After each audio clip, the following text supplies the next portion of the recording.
Good morning, one and all. It's week 6 of the Fantasy and Frames Sunday pregame show. Jorge Edwards. I'm Nate Marcum, and we will also be joined by one of our favorite friends from across the ocean here shortly. And speak of the devil. I say speak of the devil. No, he wasn't here already. Speak of Satan himself. Yeah, okay, let's see. Yeah. There he is. From, is it Edinburgh or Edinburgh? What do you think is the proper pronunciation? Edinburgh. All right. So from Edinburgh, Scotland. I'm pretty much going to butcher everything else throughout. But no, Jonathan Klanowski, you have graced us with your presence. Good morning, my friend. What time is it there? It's just on 2:00. So had a nice morning going to a bakery and a coffee shop, getting prepped for this. So yeah. So you weren't joking about and maybe... with my nice. So it's funny. I sent some. I'm glad you got the package there, because I sent one to you, and then I sent one to one of our guys, Peter, one of our former writers and big fan over in Serbia. And I have no idea whether or not the Serbian package has gotten there, but the fact that you have gotten yours already is a good sign that at least it made it overseas. So that's good to know. Yeah. Good to know. For all of our around the world listeners, now we have a couple different areas. If anybody else from any other countries would like to join, of course, we would like to get the United Nations of fantasy football content Sunday mornings started for you. But we, I guess, let's get what everybody came for. Let's talk about some of the things that have been happening across the league so far for week 6. All right.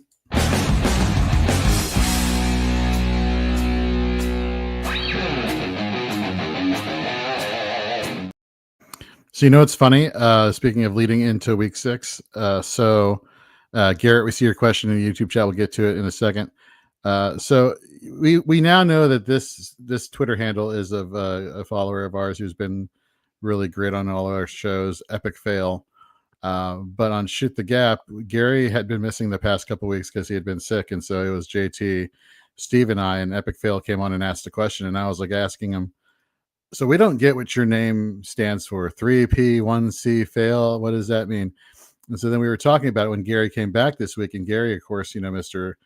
Literary, savant, you couldn't put that together, that was Epic Fail. I'm like, no, we had to actually ask him on air, what did that mean? And he's like, wow, you guys need me really bad. So yes, apparently for reading screen names and Twitter handles and YouTube handles, we need Gary badly. So there we go.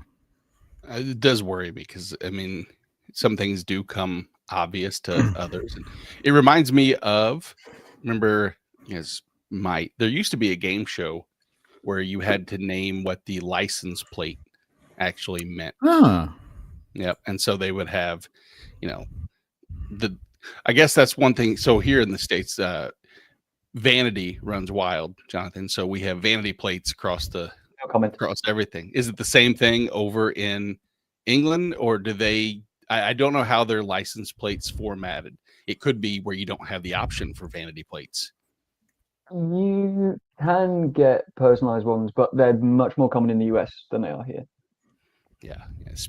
Except vanity does run rampant, but that Epic Fail was, we're a little disappointed because it seems it's pretty straightforward when you now actually look at it. Yeah, no, you're not wrong. You're not wrong. Okay, but Garrett had a question. Let's hope we're not wrong about this one. So let's exactly. Yeah. We're not wrong today. You've been correct about how it's said. So you've learned things over the past. Let's see if we learn things from what we've seen out of Marvin Harrison Jr., BTJ, Chris Olave, Keenan Allen. Right. Jonathan, I'll start with one question about Marvin Harrison.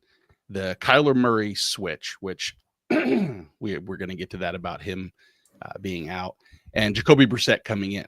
Does that move his floor ceiling for you this particular week? Potentially. I guess it's hard because I guess we just don't know what his tendencies are going to be. There is a world in which Marvin Harrison is the main target for him. But there's another world in which it's kind of fairly similar. He hasn't been bad, but he's also just like not. He's just never quite got to the level that we've wanted. So I think of these options, I think I'm going Keenan Allen and Brian Thomas Jr. I think with Keenan Allen, you've another situation that we're going to get to, the fact that Quentin Johnson is out, and you've also got the new running back pairing there. I think they're going to be throwing a fair amount, given that it's kind of two kind of unknown players really in Haskins and Vidal. I think they're probably just going to put more on the plate of Justin Herbert. And then with Johnson out, I think Allen's still going to see like a really good workload there. And then Brian Thomas, last week was sort of better, and he's still seeing the targets. So I think they're the two that I'm going for there. Jorge. Yeah, so spot on there with Quentin Johnson trending towards being out today, which was crazy. Marvin Harrison with Jacoby Brissett. Man, it took Kyler and Marv to find like a year and 5 weeks to finally start to gel, right? And so now you're like throwing a situation where whether it was the Marvin side of the issue or it was the Kyler issue, now you're throwing a brand new quarterback situation there. That is definitely concerning against Indianapolis. Now I agree with the Brian Thomas Jr. take here. Granted, a lot of those yards and a lot of the that came on that big play down the sideline, the Mario Manningham type pass and catch for those who remember that Super Bowl back in the day. Yeah. That was very reminiscent of that. So given this matchup versus Seattle, I definitely think that Brian Thomas Jr. is the way to go, and Keenan Allen just has been the wide receiver one for this Chargers team. So those are the two I would go with. I would say with Olave, I don't think I would play him, but he's someone that is due for some big performances at some point in terms of kind of actually getting yards and touchdowns. I mean, the fact that I think I'm right in saying he only has like one touchdown this year, but is second in the league targets. in targets. Yeah. So he's seeing a really good amount of workload, and it's obviously just kind of like his upside is just kind of limited by the offensive situation and the quarterback, but there should be regression there at some point where that actually does turn into some real fantasy production at some point. But I still prefer the other options here. And then when you look at the Patriots, for both quarterback fantasy points allowed and wide receiver fantasy points allowed, they're both 12 and 12 at quarterback and at wide receiver. So that kind of bodes well for well, I never thought I'd say this. It bodes well for Spencer Rattler, or at the very least Chris Olave there with the target volume that he's getting. But I do like Keenan Allen. I do like Brian Thomas Jr. I just feel like this. I called it last week. This has the potential for a shootout with Tampa Bay and Seattle. Turned out to be correct, which you always love to have happen when you make a call and it turns out in your favor. But I see something. Not as explosive, but definitely enough to get Brian Thomas Jr. involved, and they're going to ride the momentum they had over last week's victory over KC. Just balling with Jay. We already have him laughing sideways. This is great. Good morning, sir. All right, let's see. Epic Fail. Am I crazy for wanting to sit Fields for Mac Jones? No, but I'll continue reading your question. ECR has him 14. I know he's been great, but all his fantasy points have come in garbage time in the fourth. Just worried that this could be a low floor. So on Shoot the Gap, we were talking about defensive linemen that were for this week for IDP. And this kind of ties into what you're talking about for offense. When we look at all the advanced metrics, especially some of the metrics over at NFL Pro, which is a brand new stat resource that is fantastic. Basically, the New York Jets are susceptible to every single type of pressure there is, whether it's giving up sacks, whether it's giving up pressures, whether it's giving up hurries, whether it's allowing the most blitzes to hit home. And then you have the Denver Broncos that are good at every single one of those categories. The question here is obviously, Mac Jones also has the potential for, being in a situation where Tampa Bay could get up big, even though they are down Chris Godwin. Something tells me that hasn't been able to stop them so far. And there's could be a scenario where you could see that there could be also a fourth quarter garbage time situation.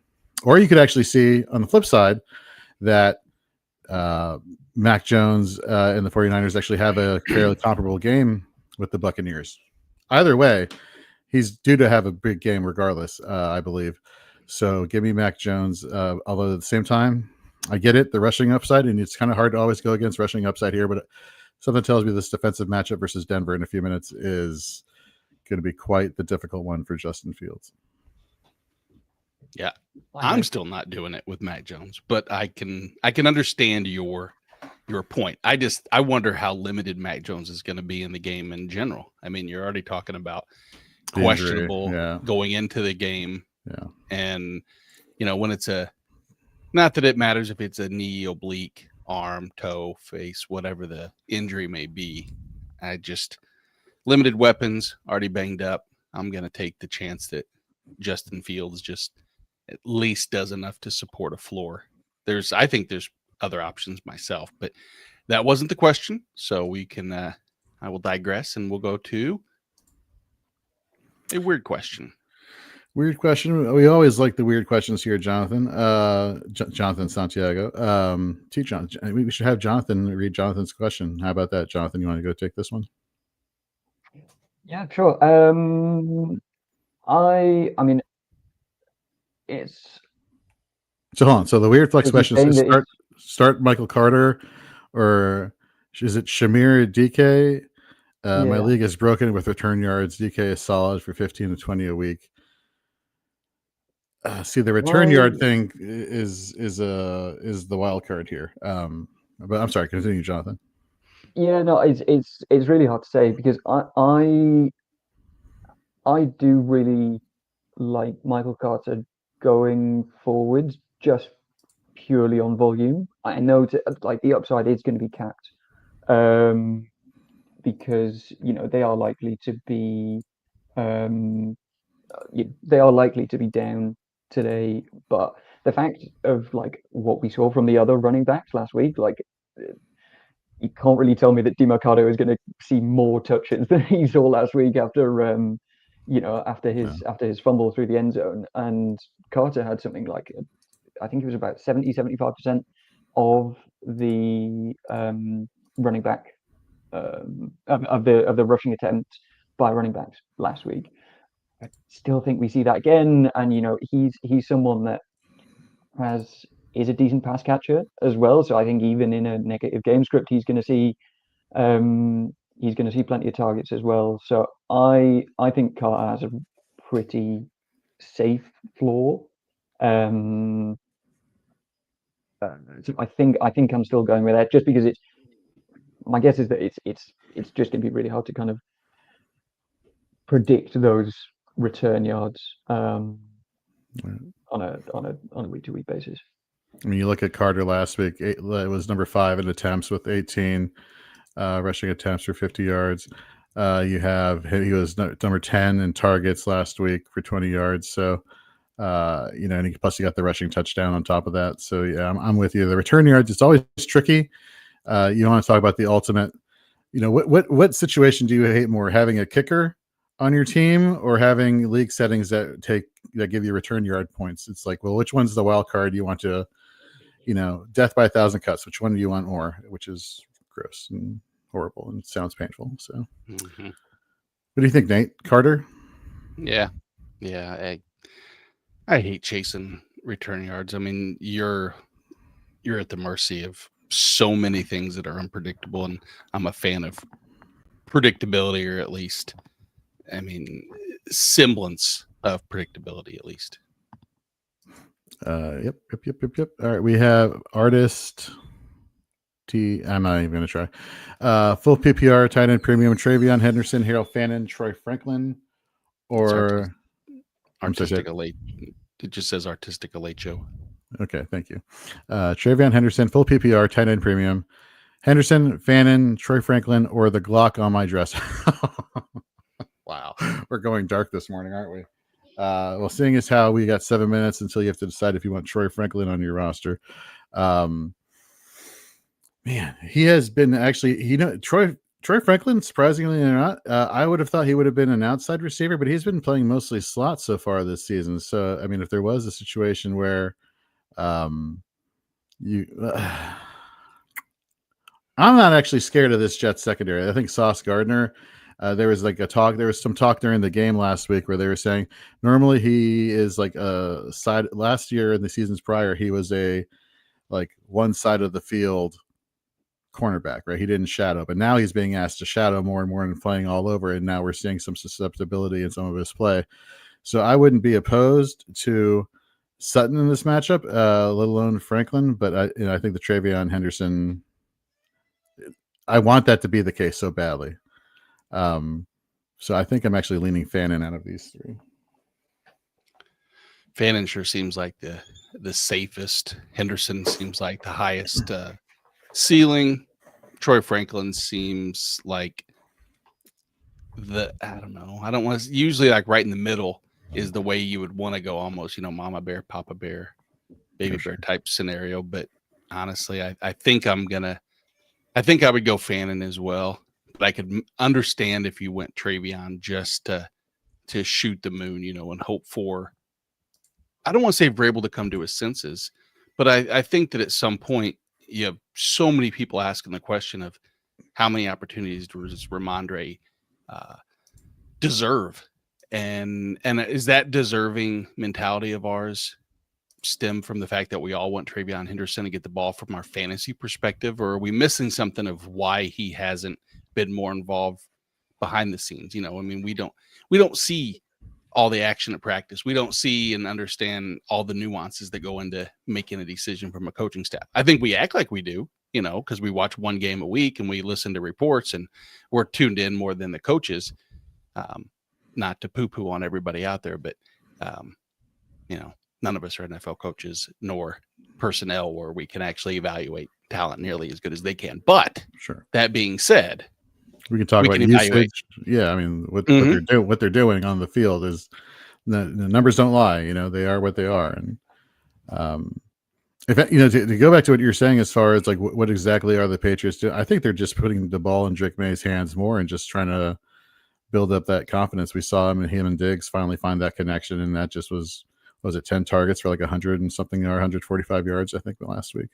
But Ramondre, he gets the goal line work. He's been getting the goal line work. We saw that last week versus Buffalo, and then no Antonio Gibson. I know that breaks your heart, Nate. And Drew Scott, if you're watching. So you would think that Travion would be the next guy up in here in the situation, but I got to see it first. So yeah, that's where I'm at. I think he's a great player to trade for. I've traded for him in my home league because rookies often do start slow. Like, we shouldn't just expect everyone to be Emeka Egbuka. Like, it can sometimes take a little bit of time. I remember this with I think Jonathan Taylor had a fairly slow start to his rookie season. Like, it does sometimes take a little bit of time, and it can be very up and down for rookies. So I think we should be patient with these kind of players, but with the fact that there's Gibson out of the lineup, you have to think that there are going to be more opportunities going forward. So I went around and I'm jumping around questions that are going to be pertinent to the game that's starting in 3 minutes. So Badger says Broncos, DST, or Packers. Honestly, I like both, but give me the stationary target with Joe Flacco and the horrible offensive line in Cincinnati. So give me the Packers DST this week. Badger. Let's see. Let's go to Ryan. Ryan, welcome back. Good morning. Fannin or Taylor? Standard leagues. Man, I am starting to become a Mason Taylor fan. I really am. So I would go Mason Taylor. We saw last week, over the last 3 weeks, he is the tight end 3 in targets. He has the tight end 8 in receiving yards. Yes, the touchdowns haven't been there, but the targets have been there. The Receptions have been there, so it's literally like the floor is higher. I feel in this situation than I do with Fannin in this situation.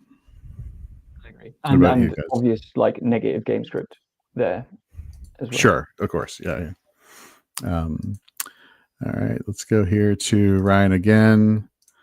Will the Rams D line be able to stop Henry today? Not sure if they have injuries on the D line.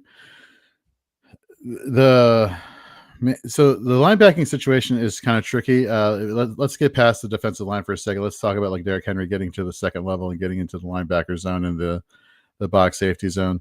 It really does come down to the D line, to be honest with you. I have not seen reports about any injuries along the defensive line as of this morning.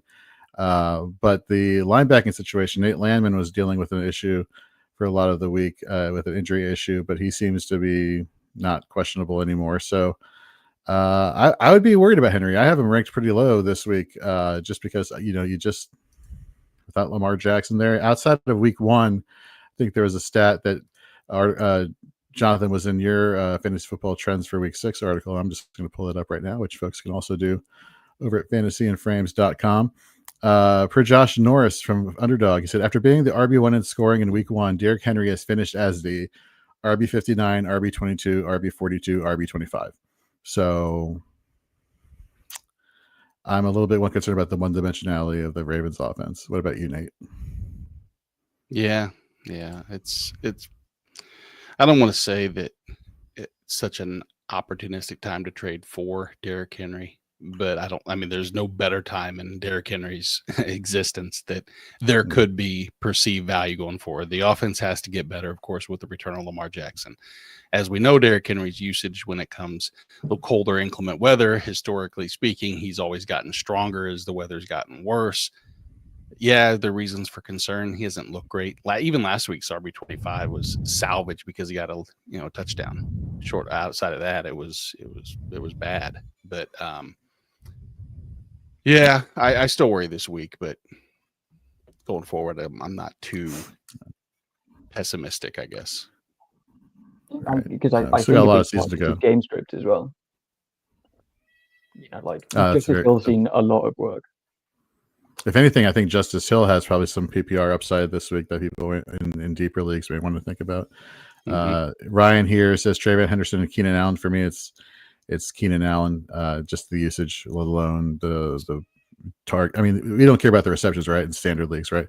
Right. We just care about the yardage. But even then, the yardage is going to add up there for Keenan Allen this week. So Keenan Allen there, Ryan. Andrew in the chat, and by the way, everybody, thank you very much for tuning in. We will get to your questions, we promise. Good morning, gentlemen. I have 2 awful questions. Well, those are the best kind, thanks to buys and injuries. Start 2. Cup, Gross, Hollywood, Kendrick Bourne, then Michael Carter or Haskins. So let's start in reverse. Nate, you brought up over on 4th and Frames this past Wednesday Hassan Haskins as a potential smash play for you.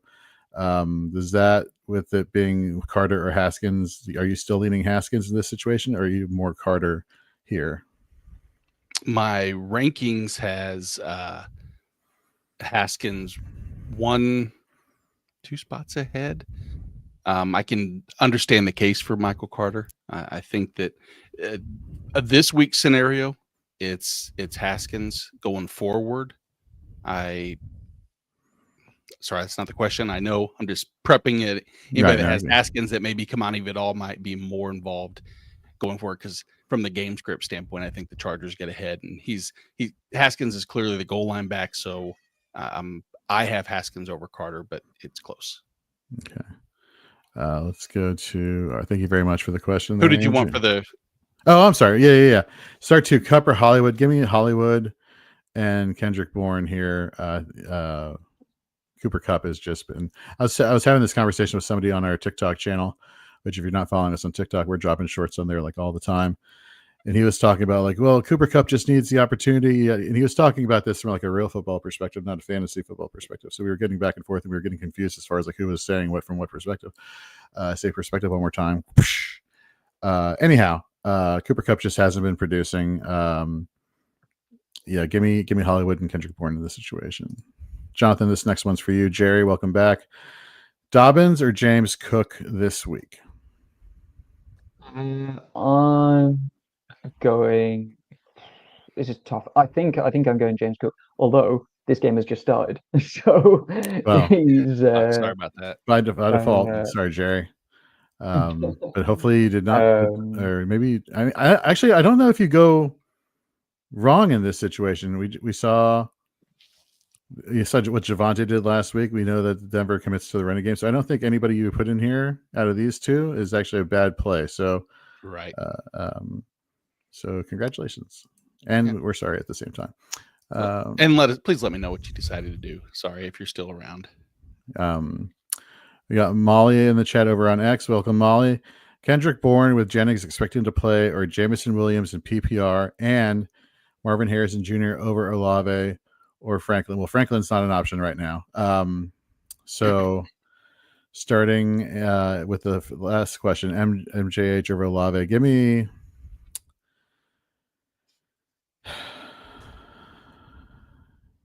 Harrison. I know Kyle Murray is out, but give me Marvin Harrison here. And just there is, McBride, and then there's Harrison. Olave, we saw what the Patriots were able to do last week. Excuse me. The Patriots were able to do against Buffalo last week defensively. That is a little bit more difficult for Spencer Rattler and the Saints offense to overcome. So give me Harrison. And then for PPR, man, Nate, I mean, this is the highest scoring game over under of the week projected to the Chiefs and the Lions. And I know you're a big Jamison Williams fan. But I mean, last year, this year has kind of been more of a difficult. Well, they've, for some reason, last year stuck to all the metrics that made sense. An ADOT that was solid, not unsustainable and unattainable as far as weekly production and consistency. The passing volume, the offense is still in place, but it's just, when he has 40% of the volume, like being on balls 25 plus yards out, that's not sustainable. And this isn't the matchup that I love him in either. The Chiefs have actually done a good job of preventing the deep ball. And that being said, this will this will be the time when he gets behind the defense and I go, hell. But no, I think I'm going to still go with Kendrick Bourne. I'm assuming those are two different leagues that Molly has questions in, because if that wasn't the case, then I would say I would start Olave and Marvin Harrison Jr. over both of those. But I'll read the tea leaves and say I'm going to go Kendrick Bourne and Marvin Harrison Jr. myself. Jonathan? Yeah, I think I'm going the same. I was just looking at Williams' stat lines for the last few weeks. He hasn't had more than 2 receptions since week 1, and his one big week was 2 receptions for 180 yards and a touchdown. I just, even in a matchup like this where you can kind of assume it should be a shootout, it is the highest over under of the week. You just can't trust him, and we saw what Bourne was like with Mac Jones last week. So I think that's a much safer pick, particularly in PPR. Yep, it is. All right. So Ray, sorry we didn't get to your question yet. Sutton or Waddle? He's in standard. You said he went with Waddle, but went Sutton in other leagues. I don't hate it. I like both wide receivers. And I mentioned earlier in the broadcast that I'm not scared of any of the defensive backs for the Jets. So I think Sutton will have a great game, and Waddle, we saw what happened first week without Tyreek Hill, just a target vacuum. So I don't think he went wrong there. Jerry, to answer your question, Nate went with James Cook. So that's what we have there. We got Ryan back in the chat saying, should he hold Tajay Spears or pick up Jadon Blue, because Miles Sanders went to IR this past week with ankle and knee injuries, or was it an ankle and knee injury? Whether it's plural or not, he ain't here. So I would hold Tajay Spears and hold off on Jadon Blue. Jonathan, what are your thoughts here? I think I'm actually thinking the opposite here, just because this is going to be someone that's kind of at the end of your bench, so it's unless it's a really deep league, it's someone that you're unlikely to be starting over the next couple of weeks. And we've kind of, Spears has just never really hit the heights that, it seemed like for a couple of years, every off season there was like all this Tyjae Spears hype, and then it never quite came to fruition.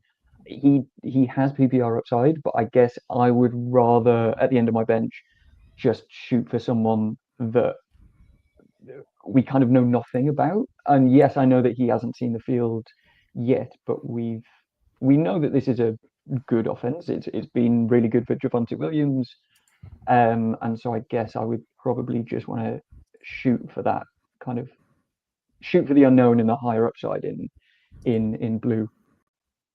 Yeah, I'm kind of feeling the same thing. I think there's if I look at both paths having the same outcome for what we need for either to be relevant, which is you would need Tony Pollard really to be gone for Tyjae Spears to have maximum value, and you would need Javonte Williams for Jaden Blue. Well, I still think Julius Chestnut would probably be more involved with Tennessee than it would be a complete Tyjae Spears, where I think it would be entirely Jaden Blue's backfield if something were to happen to Javonte. So again, we're talking about hypotheticals and way down the line, and so I lean blue. All right. I think the other thing you've got to think about with that is the fact that Tony Pollard was seeing like 100% of the touches pretty much for the first couple of weeks, and even then, you see kind of the lack of upside in that offense. So I would rather just again shoot for I would rather have part of the Cowboys offense rather than a piece of the Titans. Just following what Jay says, are we excited for Henderson? Goes on to say Vrabel wants Henderson to struggle. I don't know if he wants him to struggle, but whatever he's doing in practice, there's a disconnect. I don't know if you saw or read last week during the game, whenever they zoomed in on TreVeyon Henderson's, the back of his jersey, like the print for his last name was like very tiny compared to some other veterans.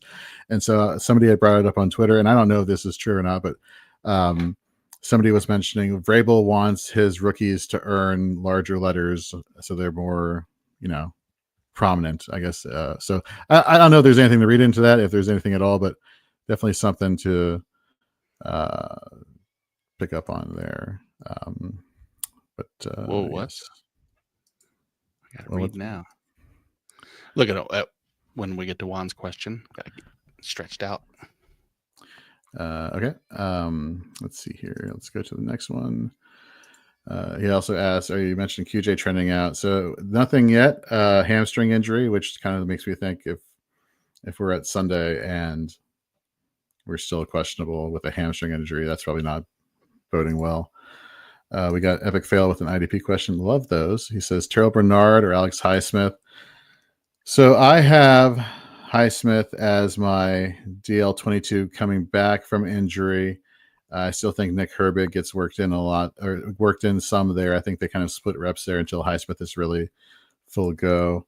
As far as Terrell Bernard is concerned, so I'll be a DL22 versus my LB21. So they're really neck and neck. But given the fact that Buffalo is going against Atlanta, I feel that's screaming off-ball linebacker going to trying to tackle Bijan or Algier or whoever is going to be back there. Either way, it's tackle volume. So give me Bernard. Badger, PPR, stash Corum or Spears? Corum. Yeah, I agree. All right.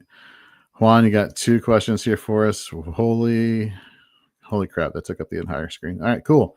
If QJ or Debo doesn't start, who do I go with? He's got Addison on the waivers, but it's a buy. So Thornton, Flournoy, Aomanor, Shepard, Booty, Pierce, or Luke McCaffrey. Am I crazy for thinking McCaffrey and Flournoy as these two options right here, or am I crazy here, Nate? I think you're. No, I wouldn't say crazy, because Ryan Flournoy I have is a really good start in a deep like flex spot, just because of as I talked about on Wednesday night, you don't want to chase last week's production entirely, but everything kind of lends to him having a potential for that relatively decent floor and ceiling. But that being said, Jonathan, maybe you'll agree, I think Sterling Shepard would be my number one out of those. I mean, just the pure, lack of any other healthy body on that field says Sterling Shepard. Hell, I'm starting Tez Johnson in one league for crying out loud. That's when you know it's ugly. But yeah, I would go Shepard and Flournoy with Io Manor and then Tyquan Thornton fourth. Thornton is definitely if you're looking for lightning in a bottle, because Detroit has shown that, that deep pass can actually afflict them more so than when we're talking about Jameson Williams and the Chiefs. So that'd be my order, would be Shepard, Flournoy, Io Manor, Thornton, if both QJ and Debo doesn't start, if he needs to. Jonathan, you shook your head with Sterling Shepard. Is that kind of the way you were leaning to? Yeah, I think so. I think that's who I would go with. Just as you said, there's obviously Mike Evans. We knew he was going to be out, but with Godwin out as well, I think given the way that Baker is playing at the moment as well, I think that's something that I want to buy into. I want pieces of that offense, and Egbuka will probably see the majority of targets there, but there'll be plenty of targets to go around. I mean, Bucky Irving isn't there as well, so there's there'll be plenty of targets to go around. So I think I would go Shepard there as well. Yeah, my only rationale for McCaffrey is we've been starting to see that big play potential develop between him and Jaden Daniels, and so the question says if Debo doesn't start, then I'm more on McCaffrey's side in the situation. But I get what you guys are saying as far as the parts not being there. Juan has another question. Who for my wide receiver 2 and 3 in flex spots? Okay. So, all right. So let's assume the same thing, right? QJ, right. Debo Samuel don't play. Right. He mentioned that in his Mason Taylor already started. There was in that particular, that doesn't have anything to do with this particular one though. Sorry, I was reading ahead. His starters are Devontae Adams, Jonathan Taylor, Josh Jacobs. So we know the running back starters are good there. The 2 wide receivers, once you start there, Jorge, of those. Sure. So Flournoy, Thornton, Shepard. Give me the latter 2. For the target volume we should see from Shepard, given the decimation of the wide receiver core in Tampa. And Thornton, let me tell you, I know it's hard. I know we don't like to. We like to make our names on just deep ball, for yards per reception. But when you look here, week 1 versus the Chargers, 20.5. Week 2, 29.5. Week 3, 14.2. His lowest yards per reception was week 4 versus Baltimore. Then back last week, 30 yards per reception. So it's kind of like Patrick Mahomes kind of knows where he's going with that. I mean, minimum 4 targets in each game, 4 in week 1, 5 in week 2, 9 in 3. That low week where he got 11 yards per target, that was a 2-target game, back to 5 targets. So he's definitely a focal point of this offense. So I would go Thornton. Yeah.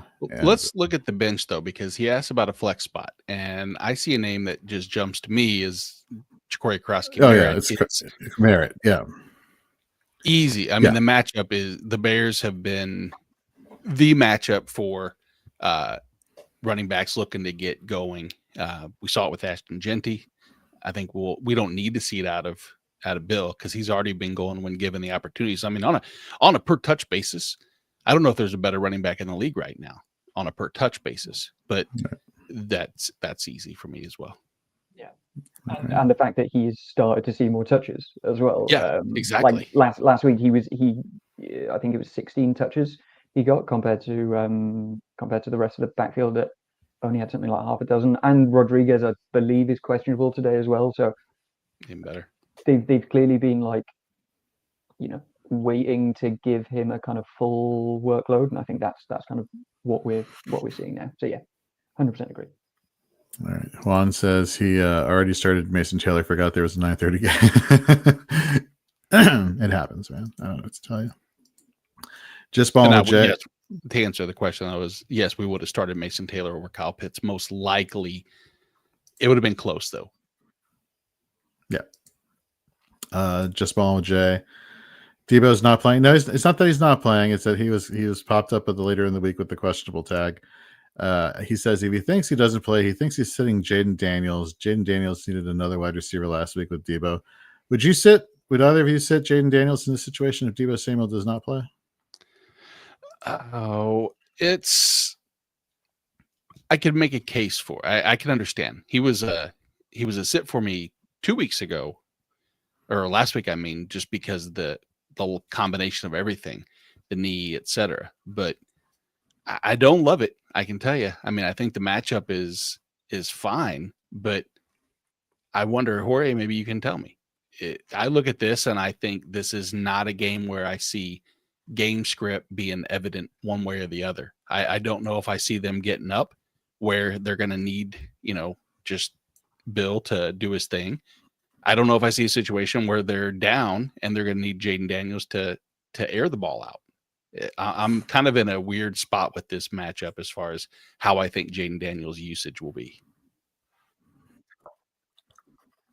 So I believe that the Bears put up more of a fight on offense than I think a lot of people are anticipating. So with the lack of the receiving options, I think they're going to be forced to, assuming Debo doesn't play, right? Zach Ertz had an anomaly last week where he basically got you 0 points. He was like targeted once. That's not going to happen again this week. That's an anomaly. So even so, that's the case. If that's the one guy they're locking into, again, I told you earlier, I'm kind of a fan of Luke McCaffrey and the connection they've been developing. But if this offense for the Bears, puts up points that I think they're going to, especially at the slot wide receiver position, I think on the season they're number 2 or 3 in most slot wide receiver points per game. We have Zacchaeus, who Andy Behrens was really big on heading into the season. We saw Luther Burden get more involved the week before their bye. So I think Jaden Daniels is going to have to make some plays on his own to help, keep things on par with Chicago.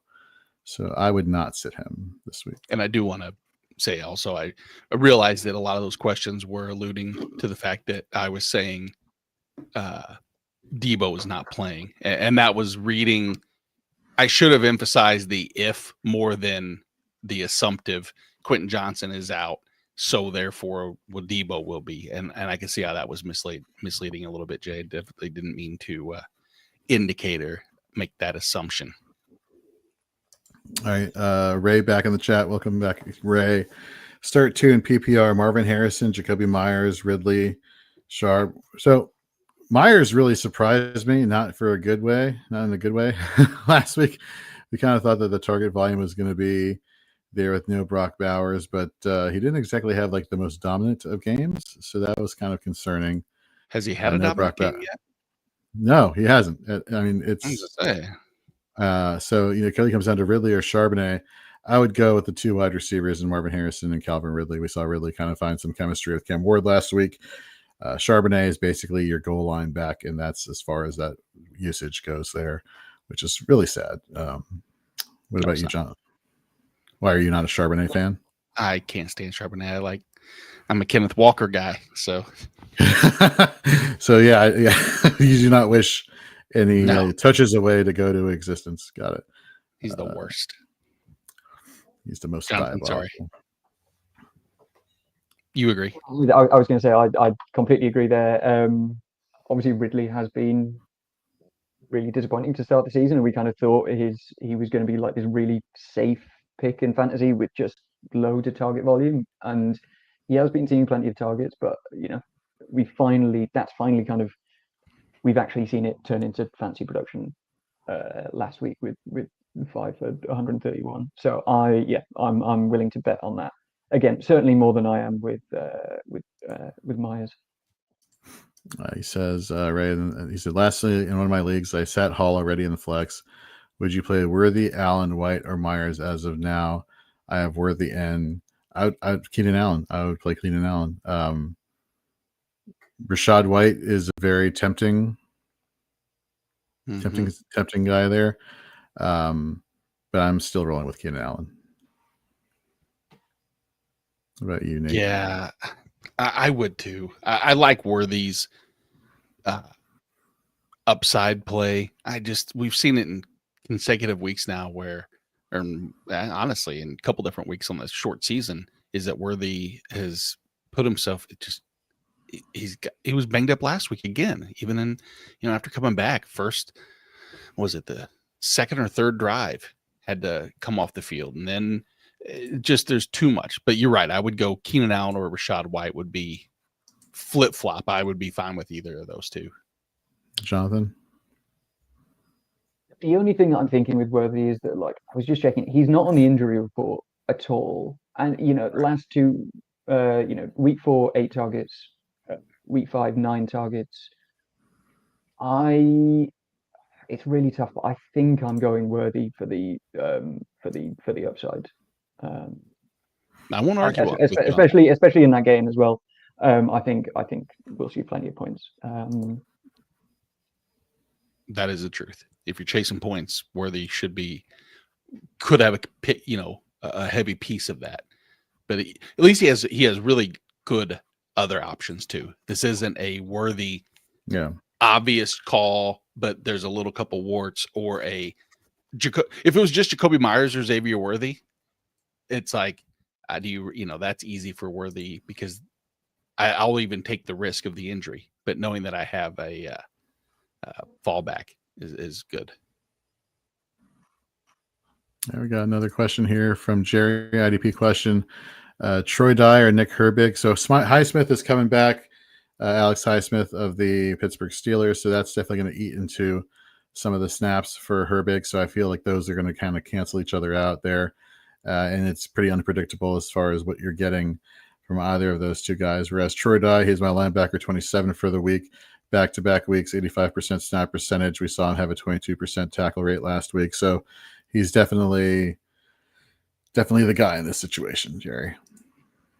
We got Dana in the chat. Full PPR. Goff, Scatabo, Stevenson, Waddle, Wilson, Kelsey, McCaffrey, Wagner, Buckner, Winfield. Okay. That's just, that's start. Any changes? So start at quarterback. Yeah. Do you want to go Trevor Lawrence, Jared Goff? Goff. Okay. Scatabo and Ramondre, would you start Gainwell over either of those? No, me either. No. Waddle, Garrett Wilson, who's playing already. Would you start Josh Palmer over him or Cooper Kupp? No. Or Romeo Dobbs? I probably Waddle?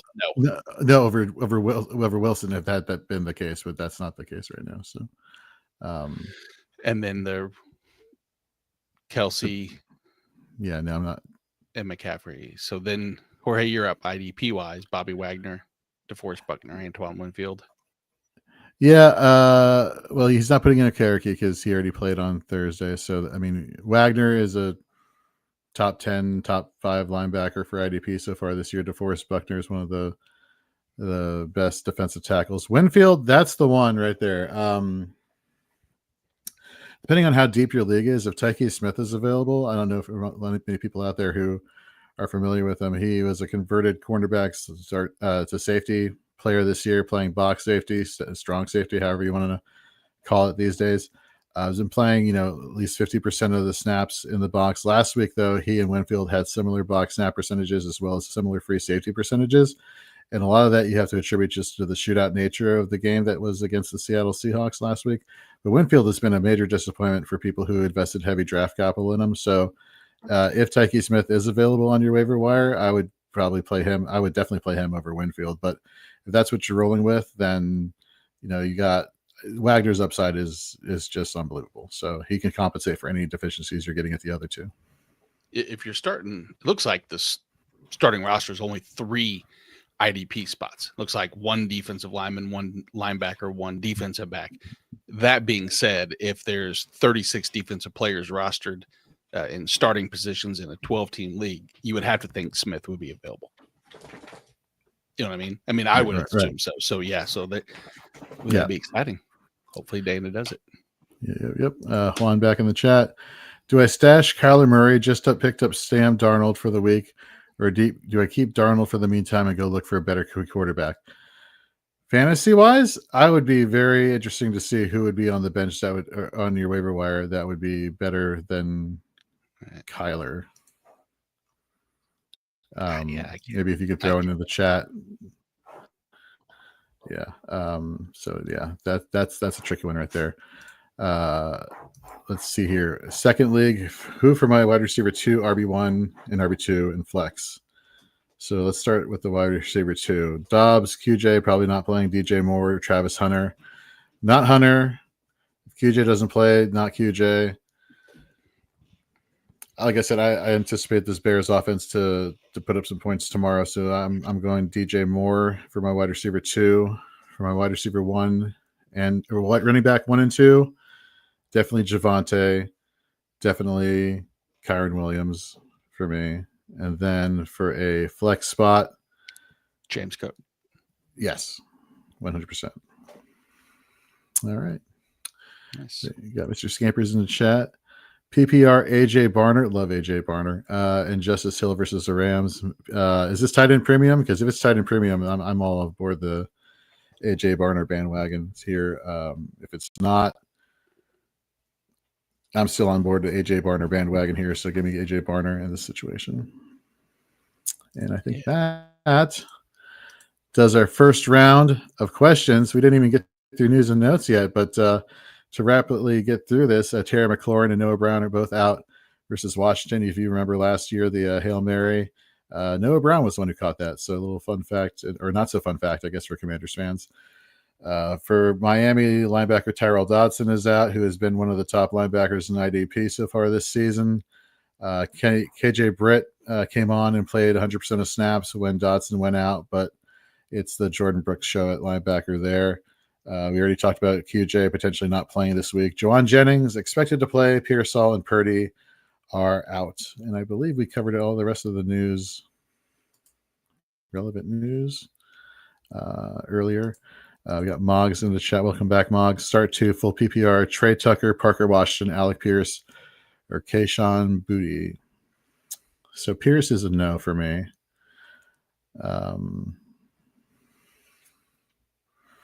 Yeah. I mean, Trey Tucker's involvement's obviously been heavy enough that just seems like the easy one of the group. Right. I wonder with Parker Washington, just the overall use, and the one area that I've been trying to pay attention to is that, that changing as far as, will Travis Hunter play more? Choose a side. Jacksonville is kind of what we as fantasy managers are hoping for. I know that the real football fan in me would love to see him play both sides of the ball, in some equal portion, just for the excitement of it all. But at some point, I think that they're going to probably make a decision. And it sure seems like after last week that he did everything to maybe earn more touches on the offensive side of the ball. But I still think Parker Washington has a role in that offense. The question is it more than what? Like Kayshon Boutte is a completely, after week 1, partially week 2, has really been non-existent for the most part, right, Jonathan? Yeah, and then you've seen Stephon Diggs. It's still kind of, I believe it's still less than a year since his season-ending injury last year.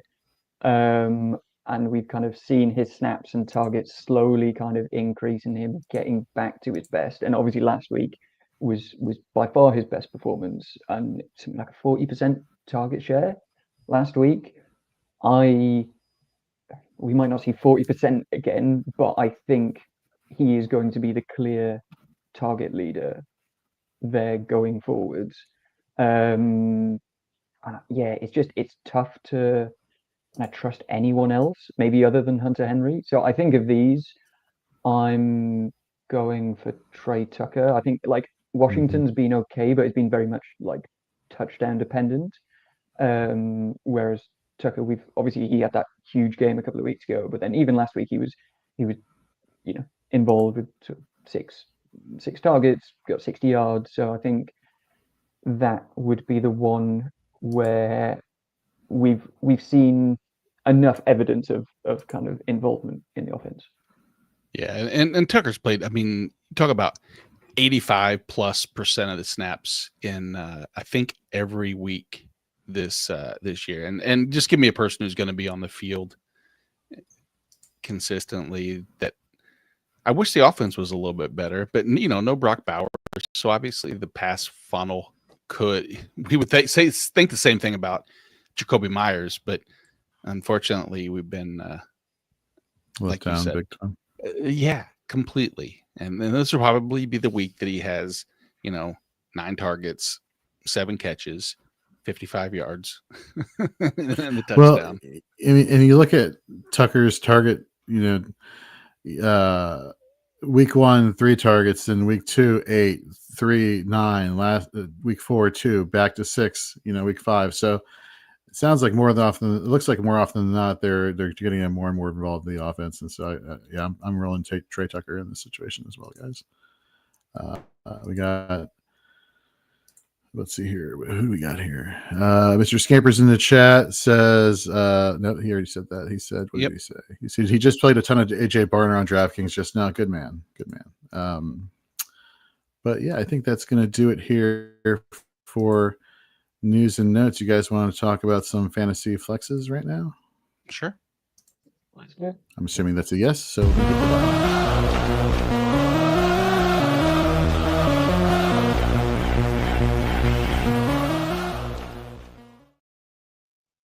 I don't know if I brought this up or not, but that song is played a lot at the Penn State games. And Drew Aller, I don't know what the exact injury is, but he's apparently out for the season for Penn State, and they just lost back-to-back games. Or has it been 3 games in a row? I don't know, but not great, Bob. James Franklin, they're probably not going to get rid of him, but I'm sure the Penn State crew wants him gone. So, yeah, little tying it into the college football, tying it into our fantasy flex here for the week. So, Jonathan, you were looking at quarterbacks and so how we're going to do this is we're going to be talking about using Fantasy Pros, ECR, half PPR rankings for week 6. We're going to be looking at options for running back and wide receiver outside the top 24, and then for quarterbacks and tight ends outside the top 12 as far as matchups and which ones we're liking more and more. So Jonathan, you put in a lot of these quarterbacks here. Why don't we start talking about the individual matchups here, starting with Matthew Stafford at Baltimore, currently ranked as the QB 13 and Fantasy Pros week 6 ECR. What do you like about Stafford this week, Jonathan? I mean, he's finished in the top 10 the last 2 weeks. I think probably the only reason why he's ranked outside of the top 12 is that there's possibly some worry that the game just kind of like gets away and they just need to run the ball, and it's just a positive game script, and they don't need Stafford to throw. But he's been playing so well, and throwing, last 4 weeks he's thrown over 30 times a game. He's thrown for at least 2 touchdowns for the last 4 games.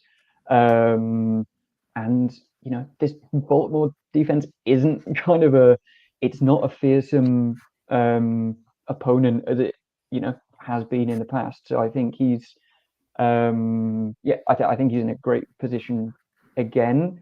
I guess the only worry is that you hope those points are kind of scored early through the air rather than on the ground, because it's not as if I doubt this game is going to be close once we get into the 3rd, 4th quarter. So Kyle Hamilton is coming back here in the secondary. He missed last week for Baltimore. I just don't think the Ravens offense is going to be able to stay on the field enough. And so this defense is going to have to be playing pretty much along a very, very high percentage of snaps here. Are you worried about Baltimore's defense, Nate, versus Matthew Stafford and all the success he's been having lately?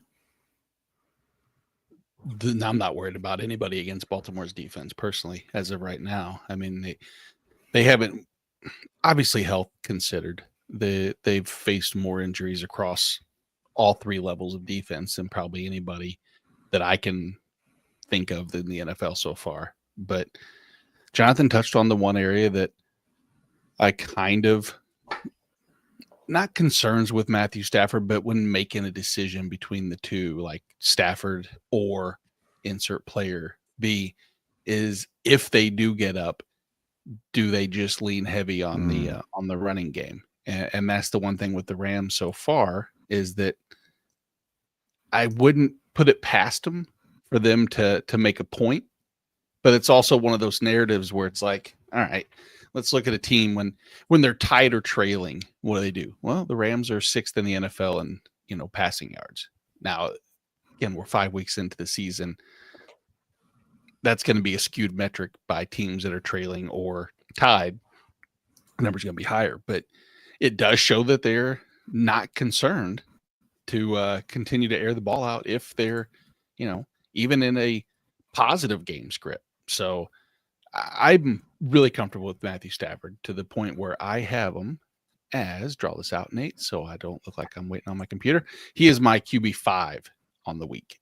So I guess I could have just led with that and said, no, I'm not worried because I clearly have him that high in my overall rankings. So yeah, Matthew Stafford is a definite play for me this week over pretty much everybody not named: Josh Allen, Jaden Daniels, Patrick Mahomes. And then I had Jalen Hurts, which was stupid, but I should have known better and assumed that the Giants were going to be world beaters, I mean, didn't everybody else have that same notion? Just crazy. What happened on Thursday. But can you imagine if you're a Giants fan, just like how excited you are, not so much for like the long-term future, because we don't know what to expect, but like living in the now, how excited you are to have Dart and Scattaboo as your guys there, the main two guys there now with no Malik Neighbors. And then you have, on the defensive side, gets the excitement of having Brian Burns and Abdul Carter to, exciting pass rush. And you're going to get a healthy Malik Neighbors, hopefully, next year, which sucks to think of next year. But again, it's such a young, ascending team as long as Scatabo didn't, beat himself up too bad. But boy, What did Andy Behrens say a couple weeks ago on the show? Where he's like, he loves Scattaboo, but he just wishes that he didn't nuclear detonate his opponent whenever he ran into them or something like that. Right, exactly. I think, Jonathan, you were here for that episode, I think. Yeah. I going back to Stafford here. Yep. In your Trends of the Week article. Yeah.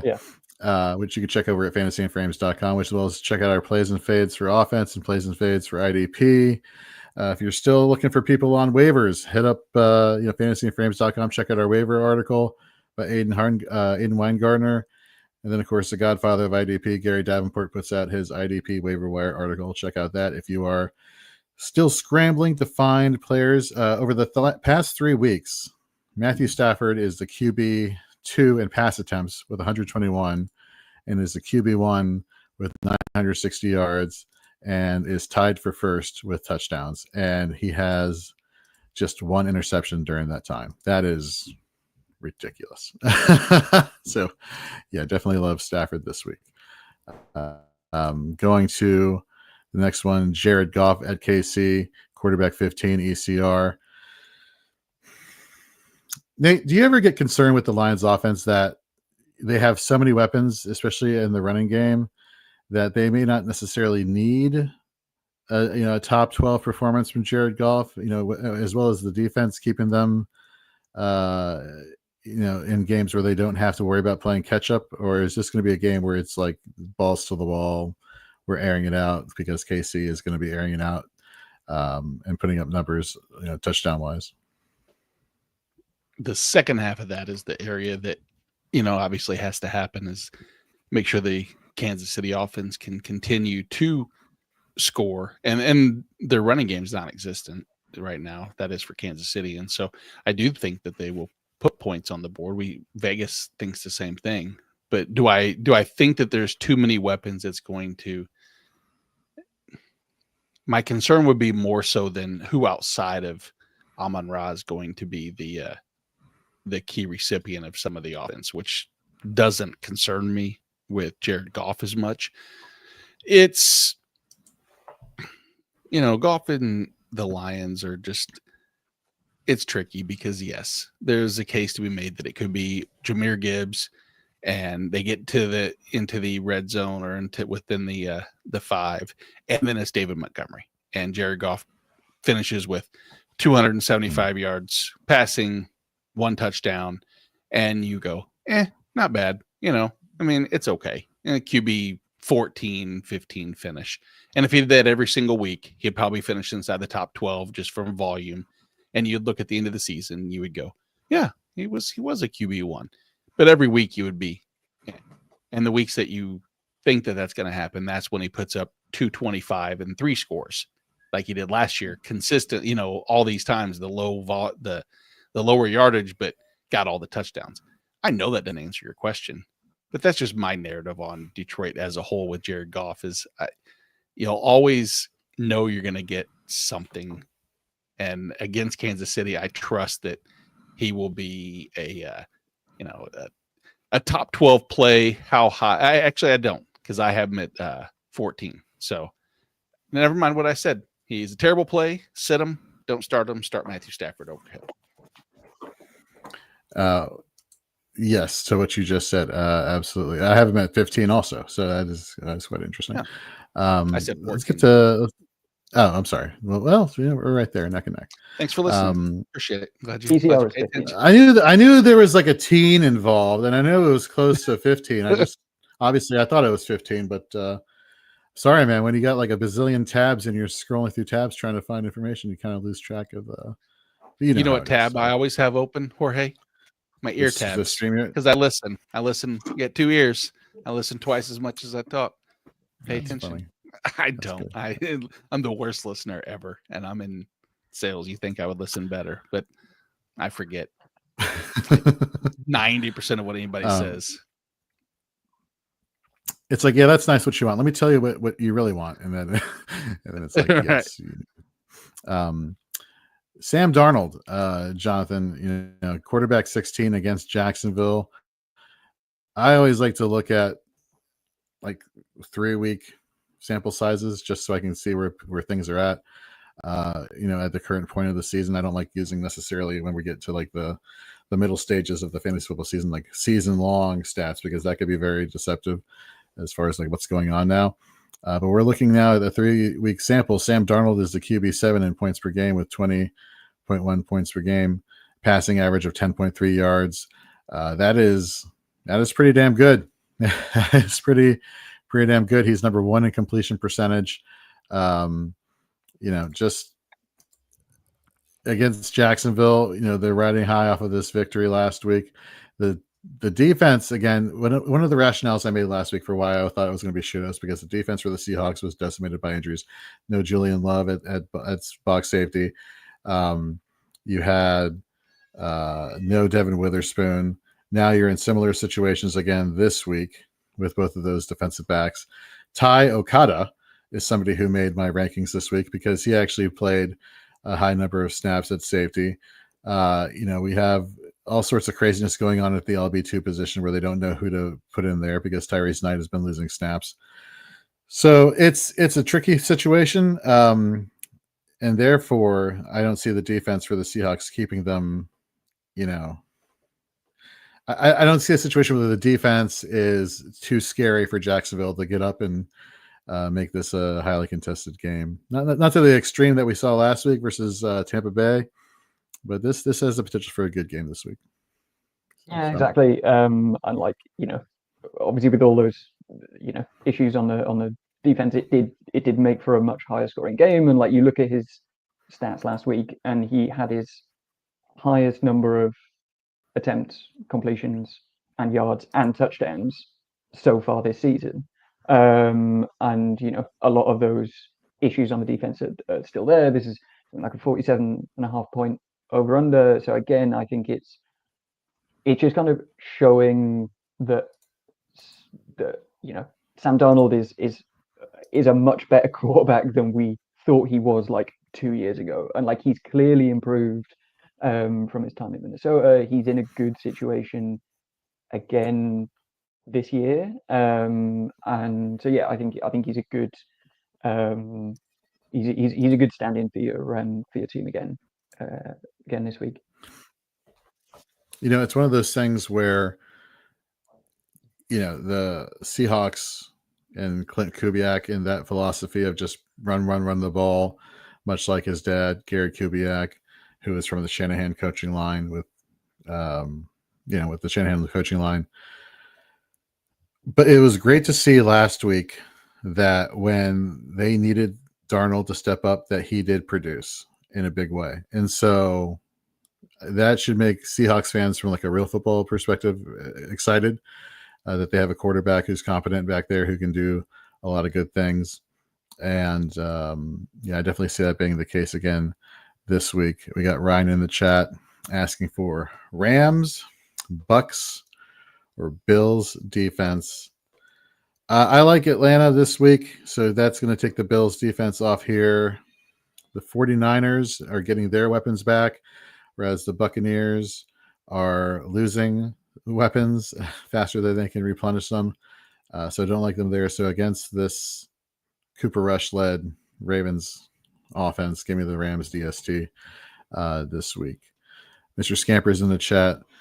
6 point on 3 drives, 19 for 14 yards, Jets football. Pretty much, yeah. I'm looking at the box score now. Let me refresh this before I give any misinformation. Not that it matters. Justin Fields passing 2 for 3, 1 yard. 1 yard passing. 1 carry for 6 yard. Now, we know, and it was brought up earlier in the show, wait till the fourth quarter before we start, getting into too many, like, I knew it, Justin Fields sucks. Like, I mean, for real football, again, we got to separate real football from fantasy football, folks. And so for fantasy, that fourth quarter turns into some magic. So let's pump the brakes just now, but it's so far not looking great. So I don't want to sound too privileged that, like, people here in the UK should just be very excited about like any NFL coming here. Like, it's a joy to be able to like watch American football in the UK. But can we maybe just not have the Jets for a year, please? Yeah, no, I got you. I mean, you all have put in your time with the countless years of Jacksonville coming over, and so exactly. The Jags are good now, so yeah. I'm going to the Jags Rams game next week. Like, me and a couple of friends like looked at the schedule, and we were like, that is the game that we want to go to, not any of the others. So yeah, I'm not gonna complain too much. We need to be grateful that we do have the NFL coming over here, but I think we're allowed to complain a little bit if the Jets keep coming here. Mr. Scamper says the UK deserves better, and then Ryan in the chat saying, "Thanks all. It must be lunchtime for Jonathan. Have to treat him to a good one with a great insight from him this morning." Damn right we do. And it's funny, before the show started, we were behind the camera off air. Jonathan's like, yeah, I think I may grab a beer during the show. And I'm like, for my first initial thought, I was like, God damn, we starting early. But then it's like, no, it's like 3:00 in the afternoon over here. And it's like, oh, right. Yeah, definitely go do that. Yeah. And I live in Scotland now. So, I've got to be part of the, drinking culture here. I actually, I think I might have told you about this a couple of weeks ago. There was this thing in Edinburgh where they opened up a lot of places in Edinburgh for locals for free. Okay. And one place was a whiskey experience that's like on the Royal Mile, and it was free for residents, but only at like 9:00 in the morning.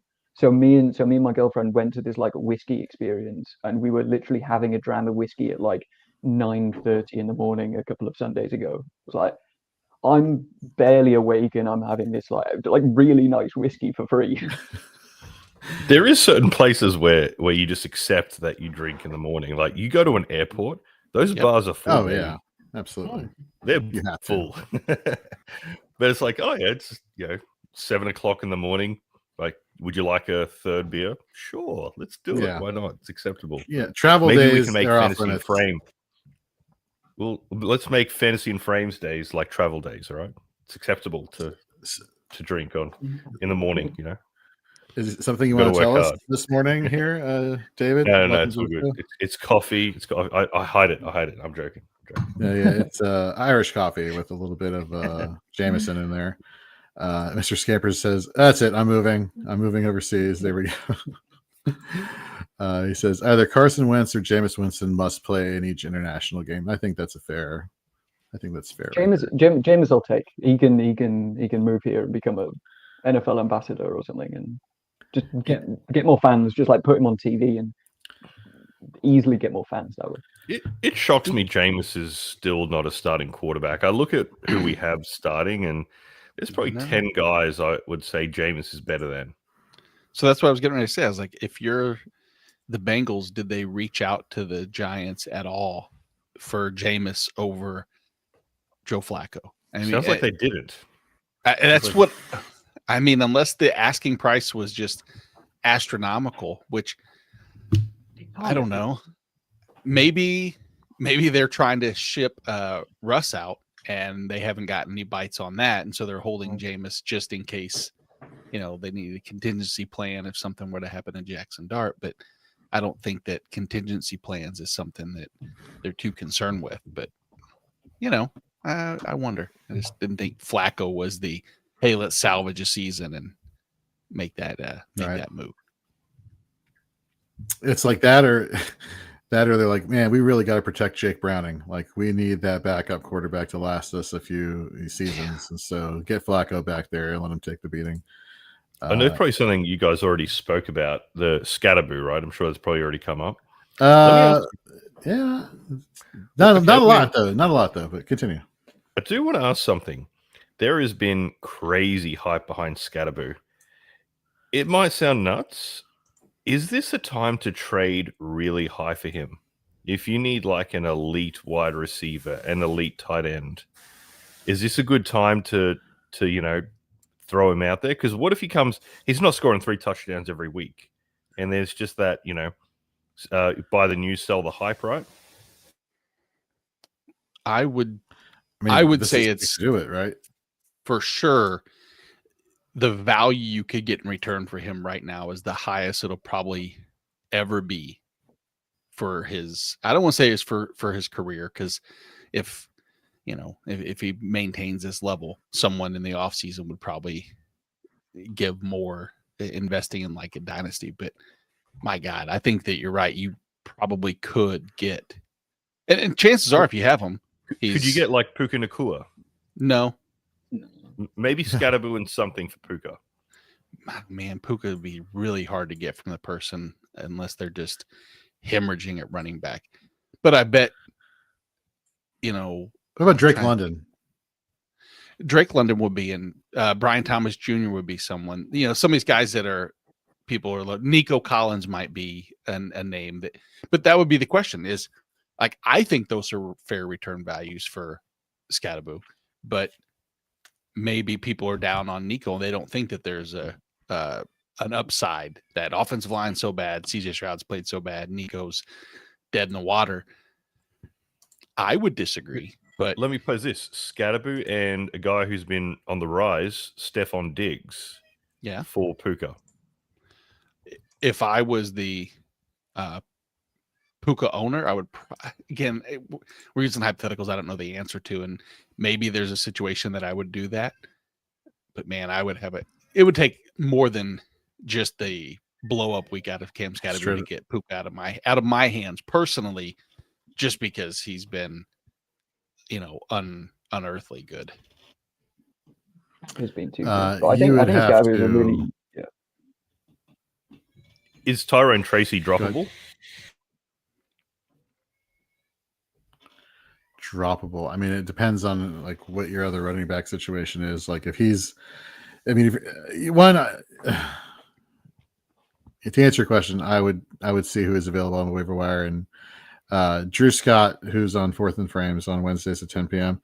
He has this great mentality when it comes to fantasy football, and I'm a huge fan of it, where it's like, I don't want to handcuff my own running back. I want to go out there and find the handcuff for somebody else's elite running back. So that way there's trade opportunities, right? So if there is a handcuff out there that is more valuable to some other running back, I'd rather have that handcuff than I have my own handcuff in Chimer and Chasey, who got the ball like a couple times and practically did nothing with it against Philadelphia. So when I do that throughout the games on Sunday. So I'll try and pick well, for me, keep in mind it starts at 10 a.m. So I'll try to pick a 10 a.m. backup running back who sometimes they're not available. For example, the Broncos running backs, right? Everyone's got Harvey, so you're not going to get his backup. But if you're like Braylon Allen, actually he's on IR now, but you just keep going through the afternoon games and pick a random backup just in case they go down. You don't have to use a waiver wire pick for it. No, that's a smart way to go about it. Is the one to go for, I think. Who'd you say from the later games? Brashard Smith.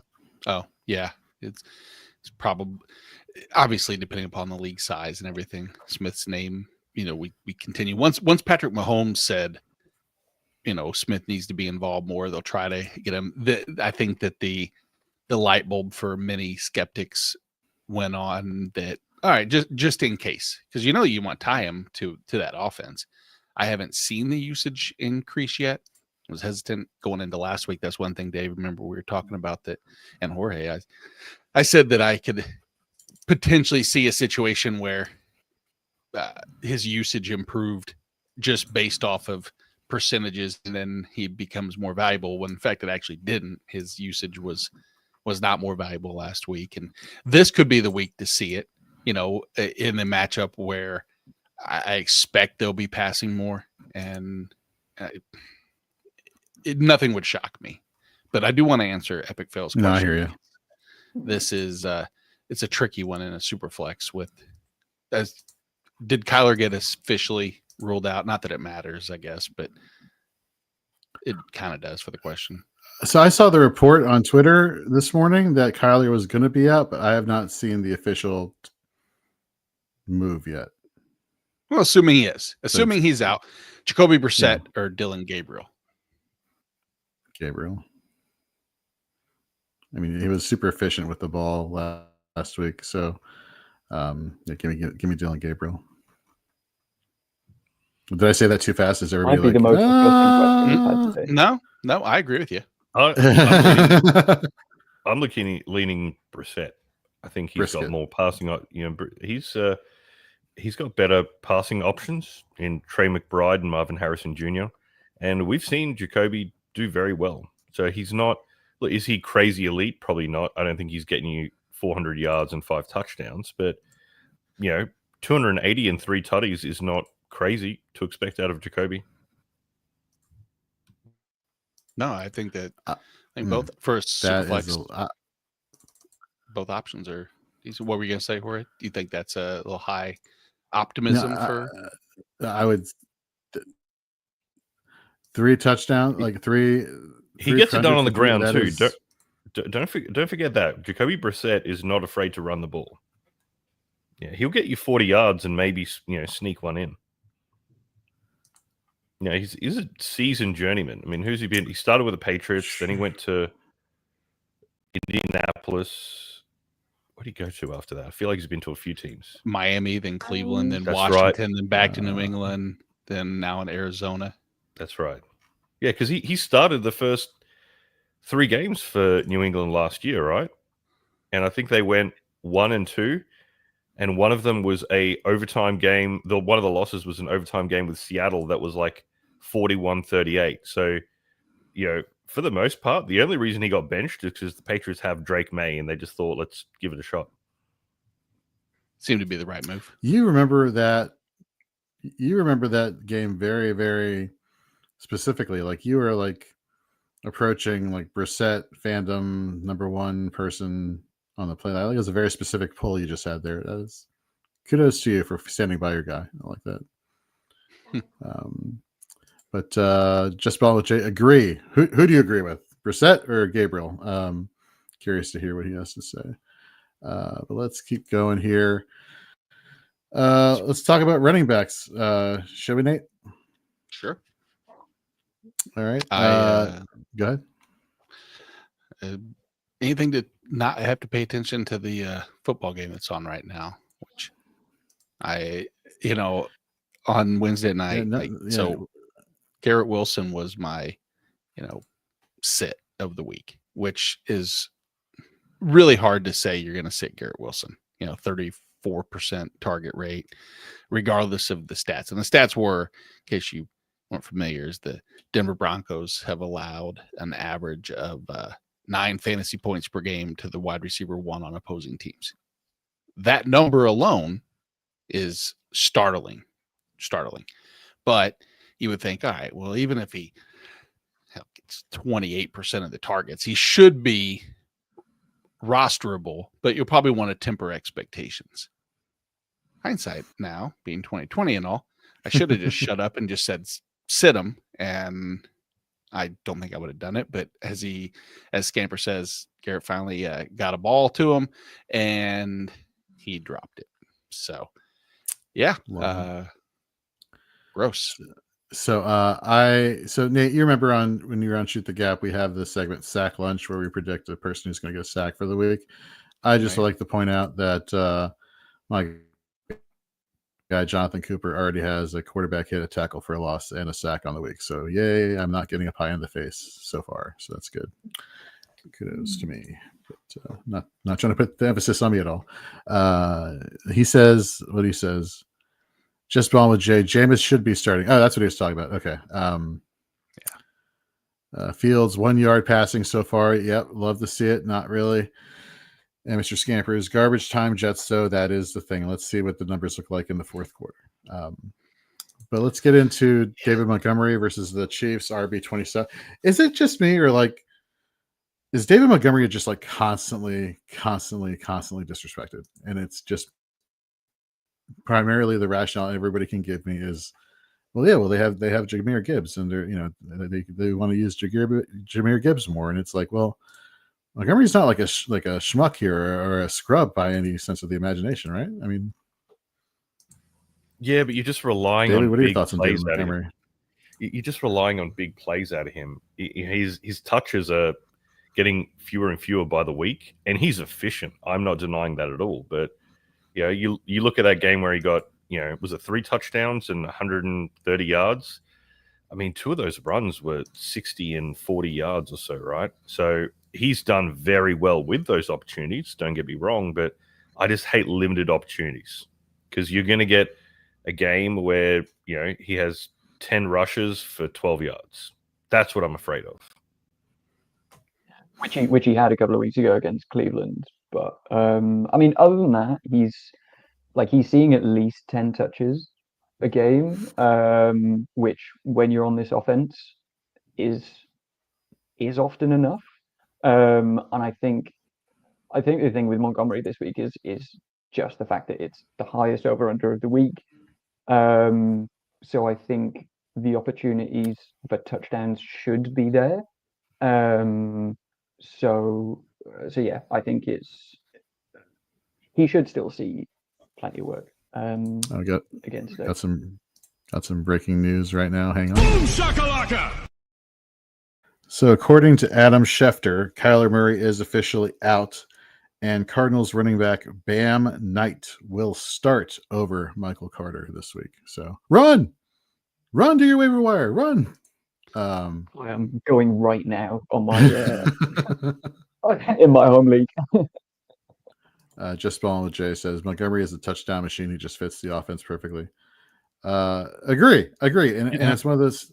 It's one of those things where, at a certain point, we have to look at the efficiency. We have to look at the opportunity, and he's still getting opportunities. But I do see the side of the argument where it's Jahmyr Gibbs has been getting a lot of red zone touches and scoring position touches also taken away from Montgomery. But man, he is a running back that I probably would want to go find a trade partner for sooner rather than later, before we get into the meat of the bye week situation. Let me ask you this Cardinals situation. DiMercado doesn't fumble the ball and scores.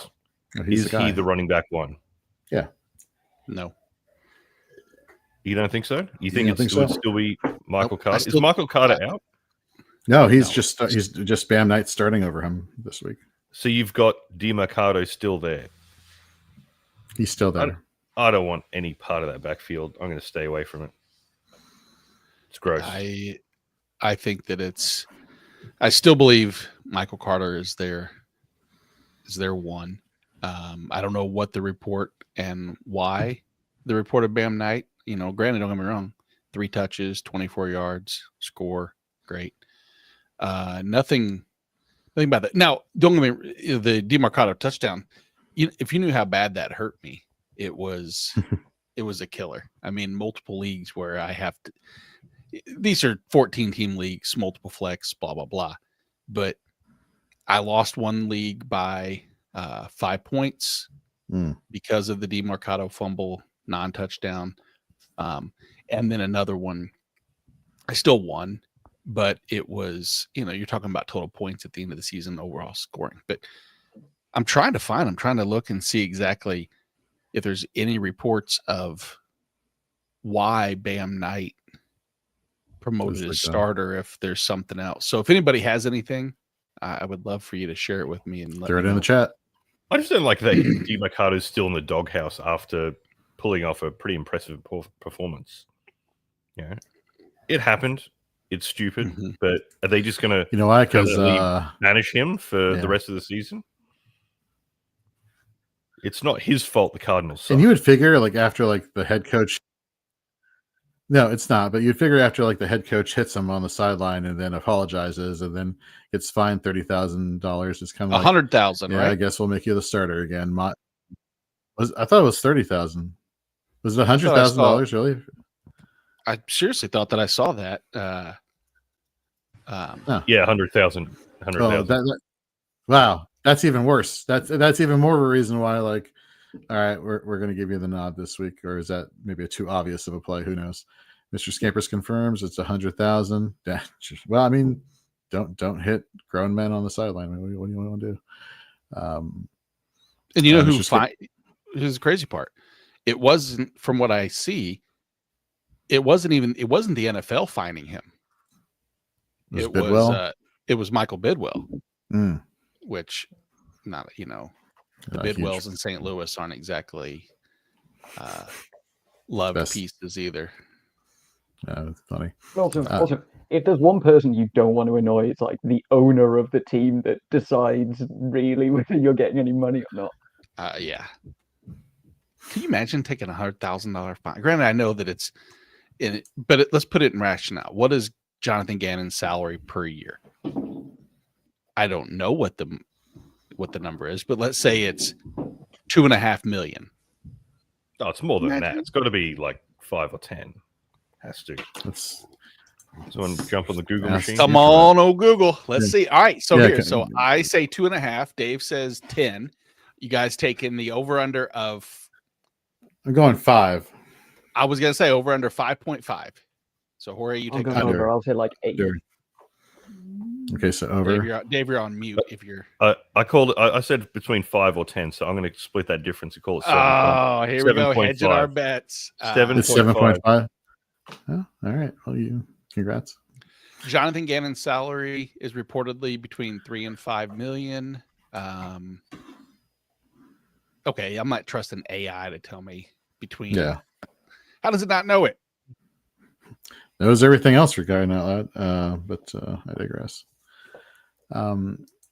So continuing on with our running back flexes outside the top 24, running backs 32 and 37 respectively. Hassan Haskins, Kamani Vidal. Jonathan, do you have a rationale why Kamani Vidal should potentially be flexed for people this week? Or is it kind of just like a throw one of these running backs to the wall and hope that they stick situation? Yeah, I think they're going to go with a hot hand here, and I don't think there's to me, there's not between the two of them. I don't think there's a clear number one. And Vidal was someone that a lot of people really liked coming out of the draft. He's explosive, probably got a better pass catcher as well. And I think one of these two is going to be good this week because it's a great matchup against the Dolphins. I think Dolphins have allowed the 6th most points to the running back position this week. This year. Yes, Haskins is kind of like the goal line guy, but I think Vidal's probably someone that is going to be a bit more explosive. So I think there will be the potential for a role for him there. He's someone that I'm starting in a league over Tyler Algier, which is how bad my running back position is in that league. So I think he's someone, given the matchup, he's worth throwing in there just because of what I don't think they're going to give everything to Haskins. Yeah, it's kind of tricky here because you have last week, but Haskins got 5 attempts versus Vidal's 40, or excuse 40. No, God forbid. 4. Both got a target. One had receiving yards of 2, one receiving yards of 1. Man, this is just so gross. Nate, for those who didn't listen to Fourth and Frames this past week, which shame on you, why are you high on Hassan Haskins? Game script alone, I totally envision the Chargers. Even though their offensive line's in shambles, I still think that they can maintain it. The Dolphins run D, as Jonathan said, atrocious. It wouldn't shock me if Haskins sees the majority of the work. He's the clear goal line back. The Kamani Vidal usage going forward, I think, will be better when they are forced to maybe air the ball out a little bit more. Vidal probably is the more explosive.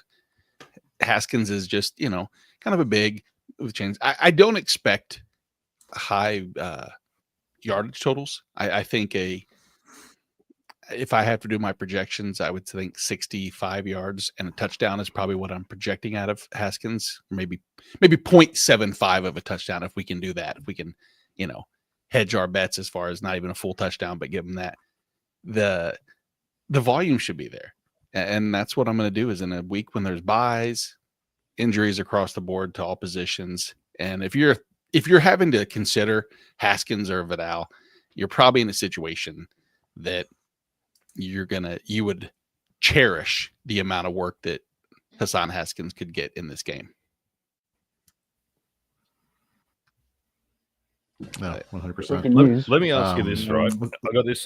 One of the guys in my league picked up Vidal, and I know he did this on purpose. Waited until yesterday to drop him for some other random player. Now he did that on purpose, so no one can pick him up today. Are you okay with roster churning? I will. So there are certain leagues or sites now that still going into Sunday, they don't make the person on waivers. They open them back up to free agency. So you can't do that. Am I okay with it? 100%. If the league doesn't change it and you can do whatever the rules are there, I would do it in a heartbeat. Sorry. I maybe that's a moral or I was just curious what your thoughts were. I'm not saying it was a good or bad thing. I saw it and I was like, oh, damn it. But it's smart. He waited until no one can pick him up. I think it's something that needs to be agreed between the league before the start of the season, and if people agree that that's if they want to do that, then then that's I don't think people can complain like once the season started. Jorge looks like he's I am not one who. I am. It's one of those things where it's like. Look, I'm not a fan of. I do not believe you changed rules after the season starts like that. The rules are the rules. Play by the rules. What are you talking about? No. So if the rules are in place that you can roster churn, or in a situation that's what I'm saying. Like if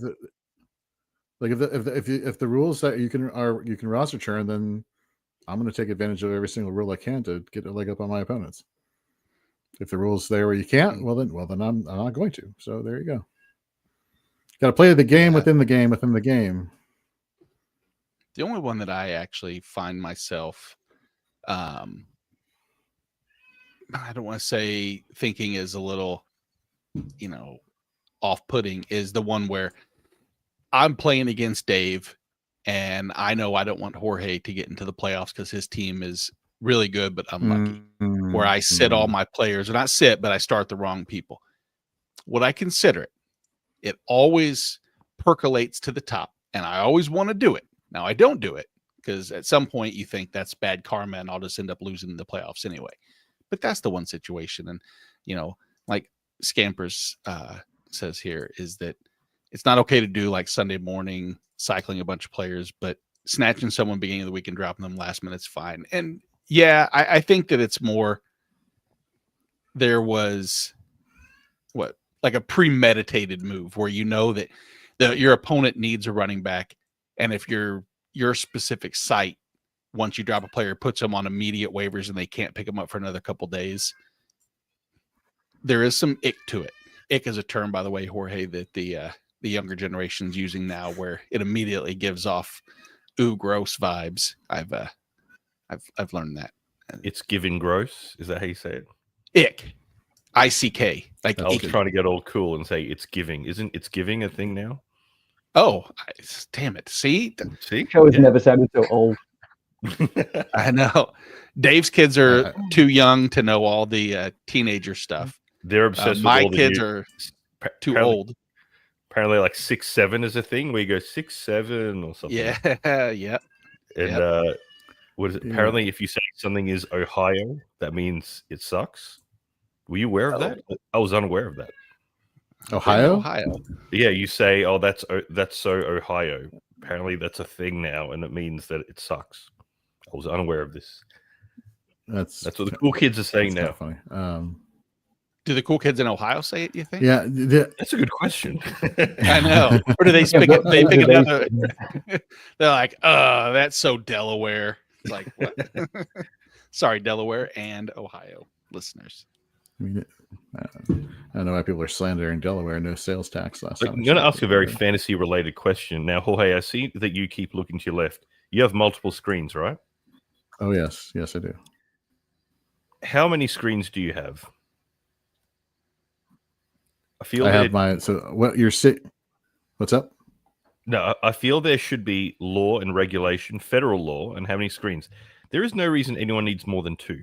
So I'm a one-screen person myself. I just have my laptop screen. That's it. But I can live with someone having a second. Any more than that, you should go straight to jail. See, why do you need more than one screen? Okay, so I'll tell you, I'll take that a step further. So right now, the screen I'm on is my laptop, and then I have like a converted TV into a screen on my left.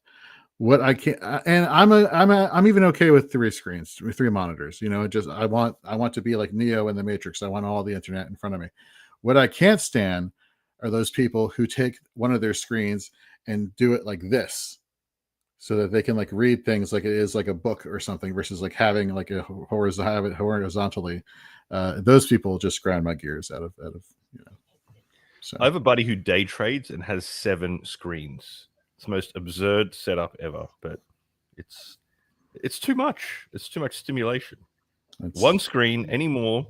You should have to register. You know how like if you buy Sudafed, you've got to be registered online. If you buy more than one screen, you should have to register with the federal government. They said, why do you need more than one screen? More than 2 screens. Are you a sex offender? No. All right. You have more than one screen? Yes. Yeah, same list. Go door to door. Sex offender list. More than one screen list. All right. Hi, I'm Dave Ibrahim. I'm new to the neighborhood. I have 3 screens for fantasy football. I have 1 screen and like 11 tabs at the top that I have no clue. I try to remember which ones each. So then I spend, 30 seconds slowing down what I'm saying so I can find the right one and then still not be. It's a little chaos, but we do not have 3 televisions in it. Yeah. Well, so that's another thing. Like Dave, like you say that for computer monitors or whatever, or screens. But how many TVs is okay to have in one room, especially when it's like, football, baseball, NHL, NBA season all at one time type of deal? One. We have technology now where you can have multiple screens within a screen. And let's be honest, all our plasmas are like 70 inches, right? You know, it's not like back in the day where like 40-inch TV was huge. 50, 60. 50, whatever. Yeah, I'm just saying, like, it's big enough that you don't need your glasses for it, right? So you can have picture-in-picture if you want, or if you really want, put up a laptop next to your TV if you're desperate to see something. But it's just too much. It's too much simulation. I love the look of disgust that Jonathan has for us stupid Americans in our 80-inch screens. He's like, I drink whiskey at 8 a.m. You guys are watching 7 TVs. You guys are lunatics. I do that where I've got like TV and then I'll maybe have like a laptop or an iPad next to me. But that's often if I'm watching on a Sunday, if there's an NFL game and a soccer game on at the same time that I both want to watch, then or if it's like the Packers game is on the early window and I want to watch Red Zone as well, I'll put those two on. See, there you go. That's the thing. Like I over the years have become somebody who just got stuck on Red Zone on one screen, and I want to go back to just being able to just watch like one game, whether it's my Commanders game or some other game. So having like the two makes sense. Yeah, but just balling with Jay. He has 3 TVs in his living room. I don't see a problem with 3. Everything rolls in 3. Holy Trinity is 3. I mean, 3. And I know that's a great thing to bring up on a Sunday, talking about God and converting, having that relate to TVs. But still, seriously, 3s. I don't have a problem with that, Dave. I think. Can we go back to Mog's comment, just so that I give some extra love? Is that he has to watch the show on one, by the way, do fantasy on another, and wouldn't mind more to handle other things. All right, I can live with that. That's a good reason. A little tier. I would love if he has an 85-inch screen in his living room, and each one of us are occupy. And imagine someone coming to his home like, what the? It's like in Wayne's World, extreme close up. Who were those people? Yeah. So when we moved into our place, we got this big ass 80-inch TV in our main living room, a big 61 in our kitchen room. I was like, this would be great. At least I can watch Sunday football on one. Kids can use the other. No, one has Hello Kitty, and the other has some other show, and I end up watching football on Red Zone on my phone. Yeah, my headphones in.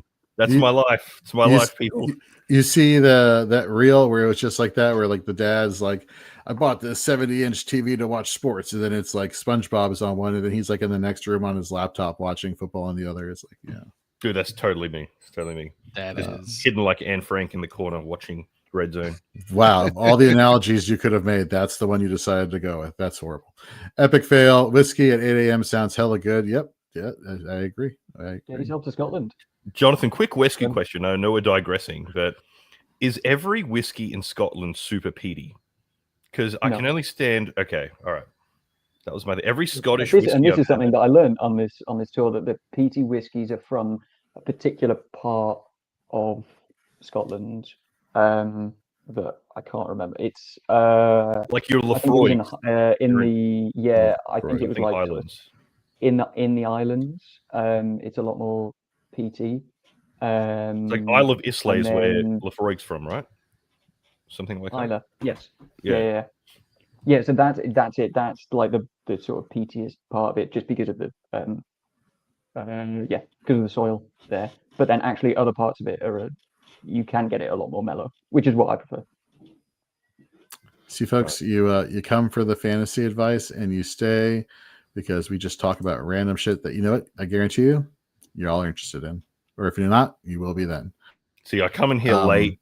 I delay us with questions about monitors and whiskey and things of that nature. Controversial. I mean, these are not horrible things to talk about. I could go into how I made a very excellent meatloaf last week, but I'm just going to stay away from that because I feel like that's too much. Dude, I don't understand the concept of meatloaf. That is a very American thing. Jonathan, you know what meatloaf is, right? Okay. Dude, it's just hamburger in a roll, isn't it? No. That is not true. No. So it is ground beef, and then you put breadcrumbs, and you put like different seasonings, and like I put in like parsley and chopped onions, and then like you mix it all together. Just make a giant log, right?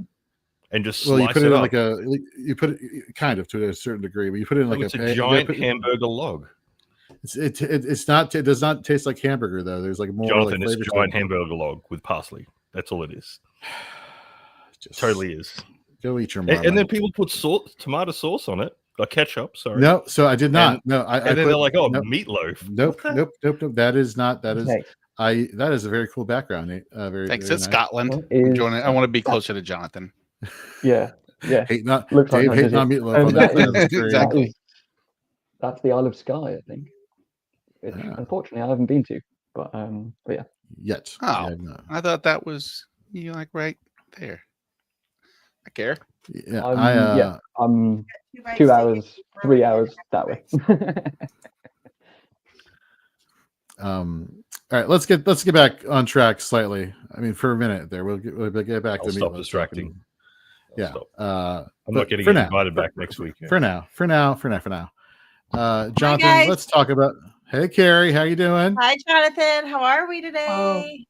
We're in Very good. Scotland. How are you? We're in Scotland. Okay. I get it. Dave thinks meatloaf is stupid, by the way.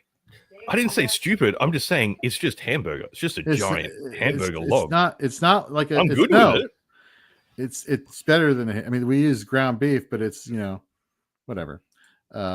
With puff.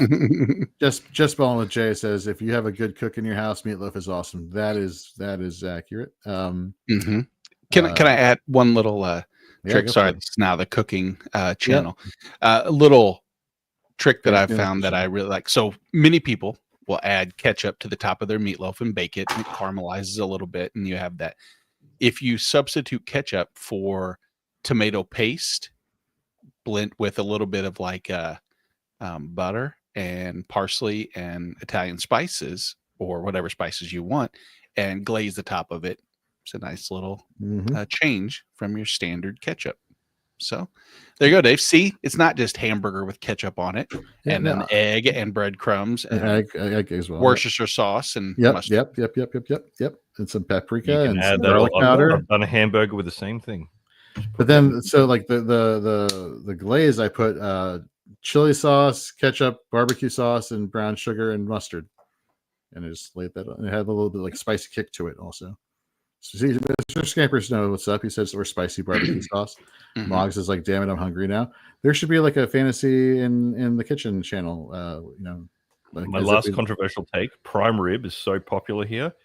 That is just unseared ribeye. Yeah, I'm not unseared ribeye. Why not? I would rather just have a nice ribeye where you can put a nice crust on it. It is ribeye without a crust. Why do people like ribeye? Prime rib. I don't you know. Can just have ribeye. I'm a huge ribeye fan. It's my favorite food. But just have a ribeye and give it a nice sear. See, I like a ribeye and like a cheesesteak. I don't. I mean, and they better be using ribeye for cheesesteaks, but that's neither here nor there. All right, football. Back on track. Jonathan, as the resident Packers fan, you must be excited with Matthew Golden's back-to-back games with 50 yards or more. Can you speak on to why that's a trend we should be paying attention to going forward? Yeah, I think like I mentioned before about having some patience with rookies and not expecting them to set the world alight immediately when they kind of step onto the field. It can take time, and I think one thing that we should keep in mind is that post bye as well is a time when we will often see rookies sort of seeing an increase in their production. Golden has been so close multiple times to really big plays, and I think it is only a matter of time before that we actually see it.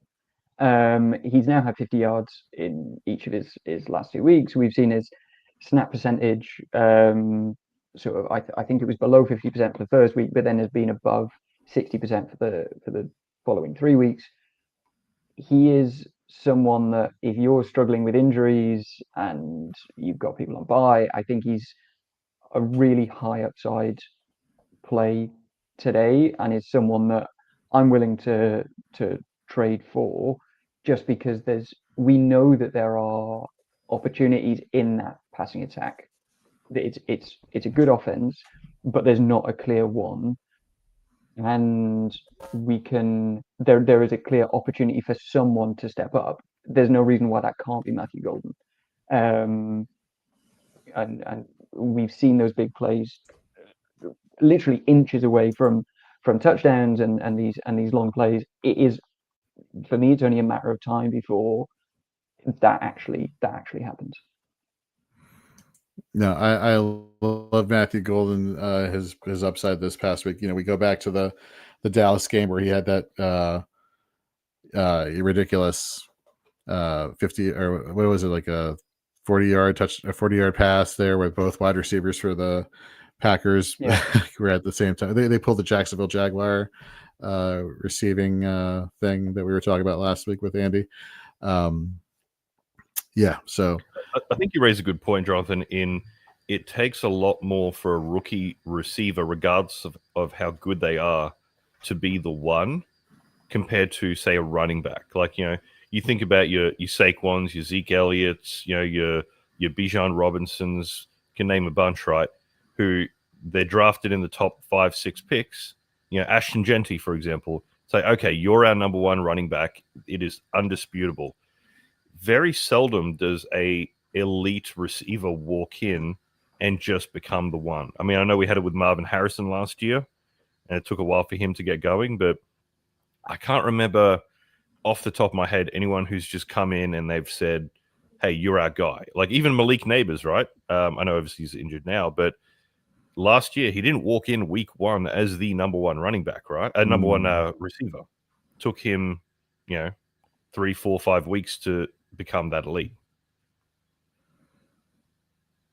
No, I think that was more out of a desperation thing for Green Bay, though. Like they knew what they had at wide receiver, and it's like, we're going to spend a first-round pick on you, and it's like, all right, man, you're our default number one going into the season. Don't know what to tell you. And it's like, is he really qualified? Doesn't matter. We spent a first-round pick on him. You're our number one going into the season. They're airing it out to different guys. It's going to Dobbs. It's going to others. I'm just saying, like, it's it's not just funneling. I mean, Tucker Kraft as well. So he's not the undisputed one in the way that a running back was. I just feel like it takes 4 or 5 weeks for these number one receivers to find their zen.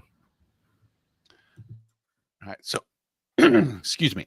I have a question that is in the chat, because this is my question that I want the chat and you guys to help answer. These are my running back decisions. And I have some other wide receivers I could throw into the flex conversation, but I don't think that anyone stands up. So, as of now, I have Achane, Dowdle, and Austin sorry, I don't know why I put Genty on there twice. He's that good. So the question then is, should I put in Bill over Dowdle? I mean, that's the true crux of it. Yeah. I was just checking. This isn't the league where you're playing me. This is not. This is my 25th year home league. Dowdle looked so good last week. I mean, I think he's got a case to be the one going forward. We saw what Breece Hall was able to do against the Dallas defensive line. Basically, the Dallas defensive line parted like the Red Sea up the middle, and we saw Breece Hall take advantage of that. So let me go a little step further. So number one, I'm sitting revenge game as well, Bill. Right? Yeah, it is. Because I also have Jaden Daniels starting at quarterback. So it's like, at least I have, one piece of that. At wide receiver, though, with injuries, etc., my starters are Jalen Waddle and Stephon Diggs. It's only 2 receivers. But I could put in Xavier Worthy or Keenan Allen over Waddle or Diggs. PPR? Yep. I'm going Keenan Allen in that flex spot. Over Ashton Genty? Yes. Really? I think Genty has had a decent couple of weeks. I don't see that continuing. It's been too up and down. I want consistency. I want reliability. Keep in mind, Keenan Allen also had his numbers last week, even though they were average. I mean, what was it? 7 catches for 80 yards or something to that effect. He also had that big 20, 30-yard bomb touchdown called back because of offensive pass interference. Had that happen, he'd be over 100 yards with a touchdown. You'd undisputedly be putting Keenan Allen in there. See, this is why I ask these questions. Yes. I hate it. And Jay says, start Bill over Rico Dowdle. And it's like, and I want to, and I love, we talked earlier, the matchup for Washington over the Bears is one that is prime for a running back to just exceed expectations. So maybe this will help out or confuse you even more. And this is kind of throwing like an IDP twist to it, so you can, Okay. Yep. So TJ Edwards is looking like he's coming back. In fact, he is coming back this past week. He has missed the past 4 games with injury. Noah Sewell, the Oregon linebacker, has been taking the spot for TJ Edwards. And so we're looking at an improvement and the return at a linebacker position, which should help against the run going forward for that defense. Conversely, Dallas is out their LB2. They're bringing in a rookie here to take over at the LB2 position. So they're losing some depth at that linebacker position, probably get rotating snaps in there, not playing a full complement. So would you rather have the running back who's facing the defense that's losing pieces, or would you rather face the defense that's gaining pieces back in for your matchup? I know these hypothetical questions. Now, I will say the one thing that is really good to know about TJ Edwards, because as you know, I love utilizing defensive player knowledge into a decision as a whole. I really want to start Dowdle just because it's not even just the revenge game narrative, but it's Dallas is so bad. And I don't know anybody else necessarily in Carolina that's going to even sniff the field over Dowdle. Not that I think the same thing in Washington, but there is, we've unfortunately seen that it wouldn't shock us if they do have more involvement from Rodriguez. Or is McNichols playing? He's not out, is he? I don't think either of them are out. They just are not emphasized. But then for Bill, I can't call him Bill. I'm still going to call him Jacory Krosky Merritt. You have the issue of like Jaden Daniels stealing rushing attempts versus this, especially if Debo does end up not playing because of injury. So now you're already losing some touches in that situation versus Dowdle. I'm not worried about Bryce Young, breaking off a long run and taking it to the house like I would be Jaden Daniels. So I'm with Dowdle here. But again, come bye weeks, that running back stable you got there, that running back core will prove to have some dividends there in your favor. If I'm you, I'm not benching Keenan Allen. I'm not benching Dowdle. The others I can live with if you move the chess pieces around. Yeah, I want to sit. I want to sit Diggs for Allen. I'm not going to sit Waddle. Diggs has been too good. Like, I feel like him and May have finally found their mojo. I mean, what's the target share he's had over the last 2 weeks compared to the others? Has to be double, right? Let me pull up his 3 week numbers here, just because I like rolling things in 3. Not Buffalo, sorry. I couldn't bench Waddle after the last week as well. His sort of the production that he is now seeing, you can't. Yeah, so it's between those two, but yeah, you're in such a great position where it's like, do you want 20 points or 25 points? So Diggs the past 3. So I'm sorry, Diggs the past 3 weeks has been averaging 7.3 targets per game and averaging 90 yards per game. So again, a lot of it came from last week, kind of skewing that stat. But keep in mind, week 3 he was terrible. Like, what was his week 3 target? So I think that's really 23. Yeah, it's really skewing it on the downward side. If you only look at the last 2 weeks, I think that's over 100 yards both of those weeks. Yeah, went 149 last week, I think, or something, and 100 and just over 100. Plus, like the targets, the catches, he's been efficient. It's very hard in a PPR league to sit Diggs. Yeah, and there's touchdown regression there as well, surely, because he hasn't scored a touchdown this year. Yeah. So given that workload, it's only a matter of time before he turns that into touchdowns. Yeah, it's not for me. It's not even a question about feeling bad about starting Diggs or Jalen Waddle. It's trying to fit Keenan Allen into the equation over either of those. While the targets are there, and that's great, averaging over 8 targets a game, double-digit targets in 2 of them. He hasn't eclipsed 70 yards, and granted, he had 3 touchdowns in 3 consecutive games. The Keenan Allen, I really want to. I wish I had another wide receiver spot. That's my thing, but I don't. Well, all right. So, I think so. I guess we'll cut it a little bit early today. What do you guys think? And then we wanted to give a shout out to Andy. So he couldn't make it this week, but his daughter is running in the Chicago Marathon today. So we wanted to give a shout out to her and wish she has a good race there. Anything, Jonathan, you want to plug your article series, The Fantasy Frames, before we get out of here? Yeah, absolutely. So each week I am essentially trying to find interesting stats to at the moment, to try and help get through bye weeks in the sort of the injury chaos that is plaguing all of our teams, and hopefully pick out some kind of under the radar players that you can potentially pick up off the waiver wire and kind of look at sort of trends in terms of snap share percentage and kind of who's starting to see the field a little bit more to kind of hopefully get you ahead of your league mates. So yeah, look out for that each week. Nice. And Nate, you want to plug Fourth and Frames and all that? Sure, yeah. Wednesday night, 9 p.m. Central.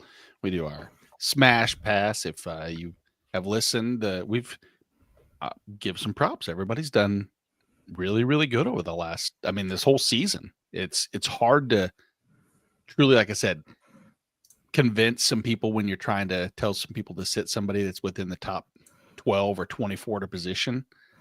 But as of now, if Garrett Wilson, we'll see garbage time. 2 targets, 1 catch, 2 yards. Wowzers. Mason Taylor, Jorge, your pick from earlier. Hopefully, did the person not take Taylor? Went the other direction, right? I think they went. I don't know. I forget. They went the other direction. I hope it's still garbage time. So yeah. Wednesday nights, of course, 9 p.m. Central, right after Shoot the Gap. Come in, say hello. Yep, and of course, you can catch me on Dynasty 365 the first Monday of every month, and then Shoot the Gap, our IDP show, over at 9 p.m. on Wednesdays. So we kind of make Wednesdays our official Fantasy and Frames Wednesdays. Tomorrow night, you can catch Stacey Perez and company on the Waiver Wire Watch Party right as Monday Night Football kicks off, giving you waiver wire options for shallow as well as deep leagues. You can check out all of us that we were just talking about on the Waiver Wire, Fantasy and Frames Wednesdays. We got Rider Dynasty that does their Thursday night jamboree where they're talking about money lines and props and early start sits and even some Devy discussions there for all you Devy junkies out there. And then we're right back here each and every Sunday giving you some awesome fantasy advice as well as answering all of your questions heading into the rest of your matchups this week or next week, I should say. So yeah, so that was fun, guys. It was awesome talking to you. And Jonathan, thanks again for joining. Have fun at the game next week. Was it Jags and Rams, you said? Yeah, which is by far the best game that's happening in London this year. Yes. Yeah, they're doing a game in Australia next year. I don't know who's going to be playing it, but I don't know how that's going to work because Sunday Night Football starts at 9 a.m. So what are they going to do? So they either have a game at 3 a.m. or 9 a.m. So and people will be up to watch it, I guarantee you, at 3 a.m. Mm-hmm. But as in, like, hopefully, in Australia, no one big is questionable to play going into that because that's going to cause chaos in the fantasy streets. No, when I mean 9 a.m., I was in 9 a.m. Australia time. So when the hell do they play it in Australia? So because we're one of the first places that sees light. So 2 or 3 a.m. is the first slot of games. So how do they do it? I don't know. I don't know. We'll figure it out next year. All right. Yep. So Nate, always a pleasure. Dave, always a pleasure. Thanks for getting up early. Everybody, thanks for tuning in. We'll see you again bright and early next Sunday morning. Take care.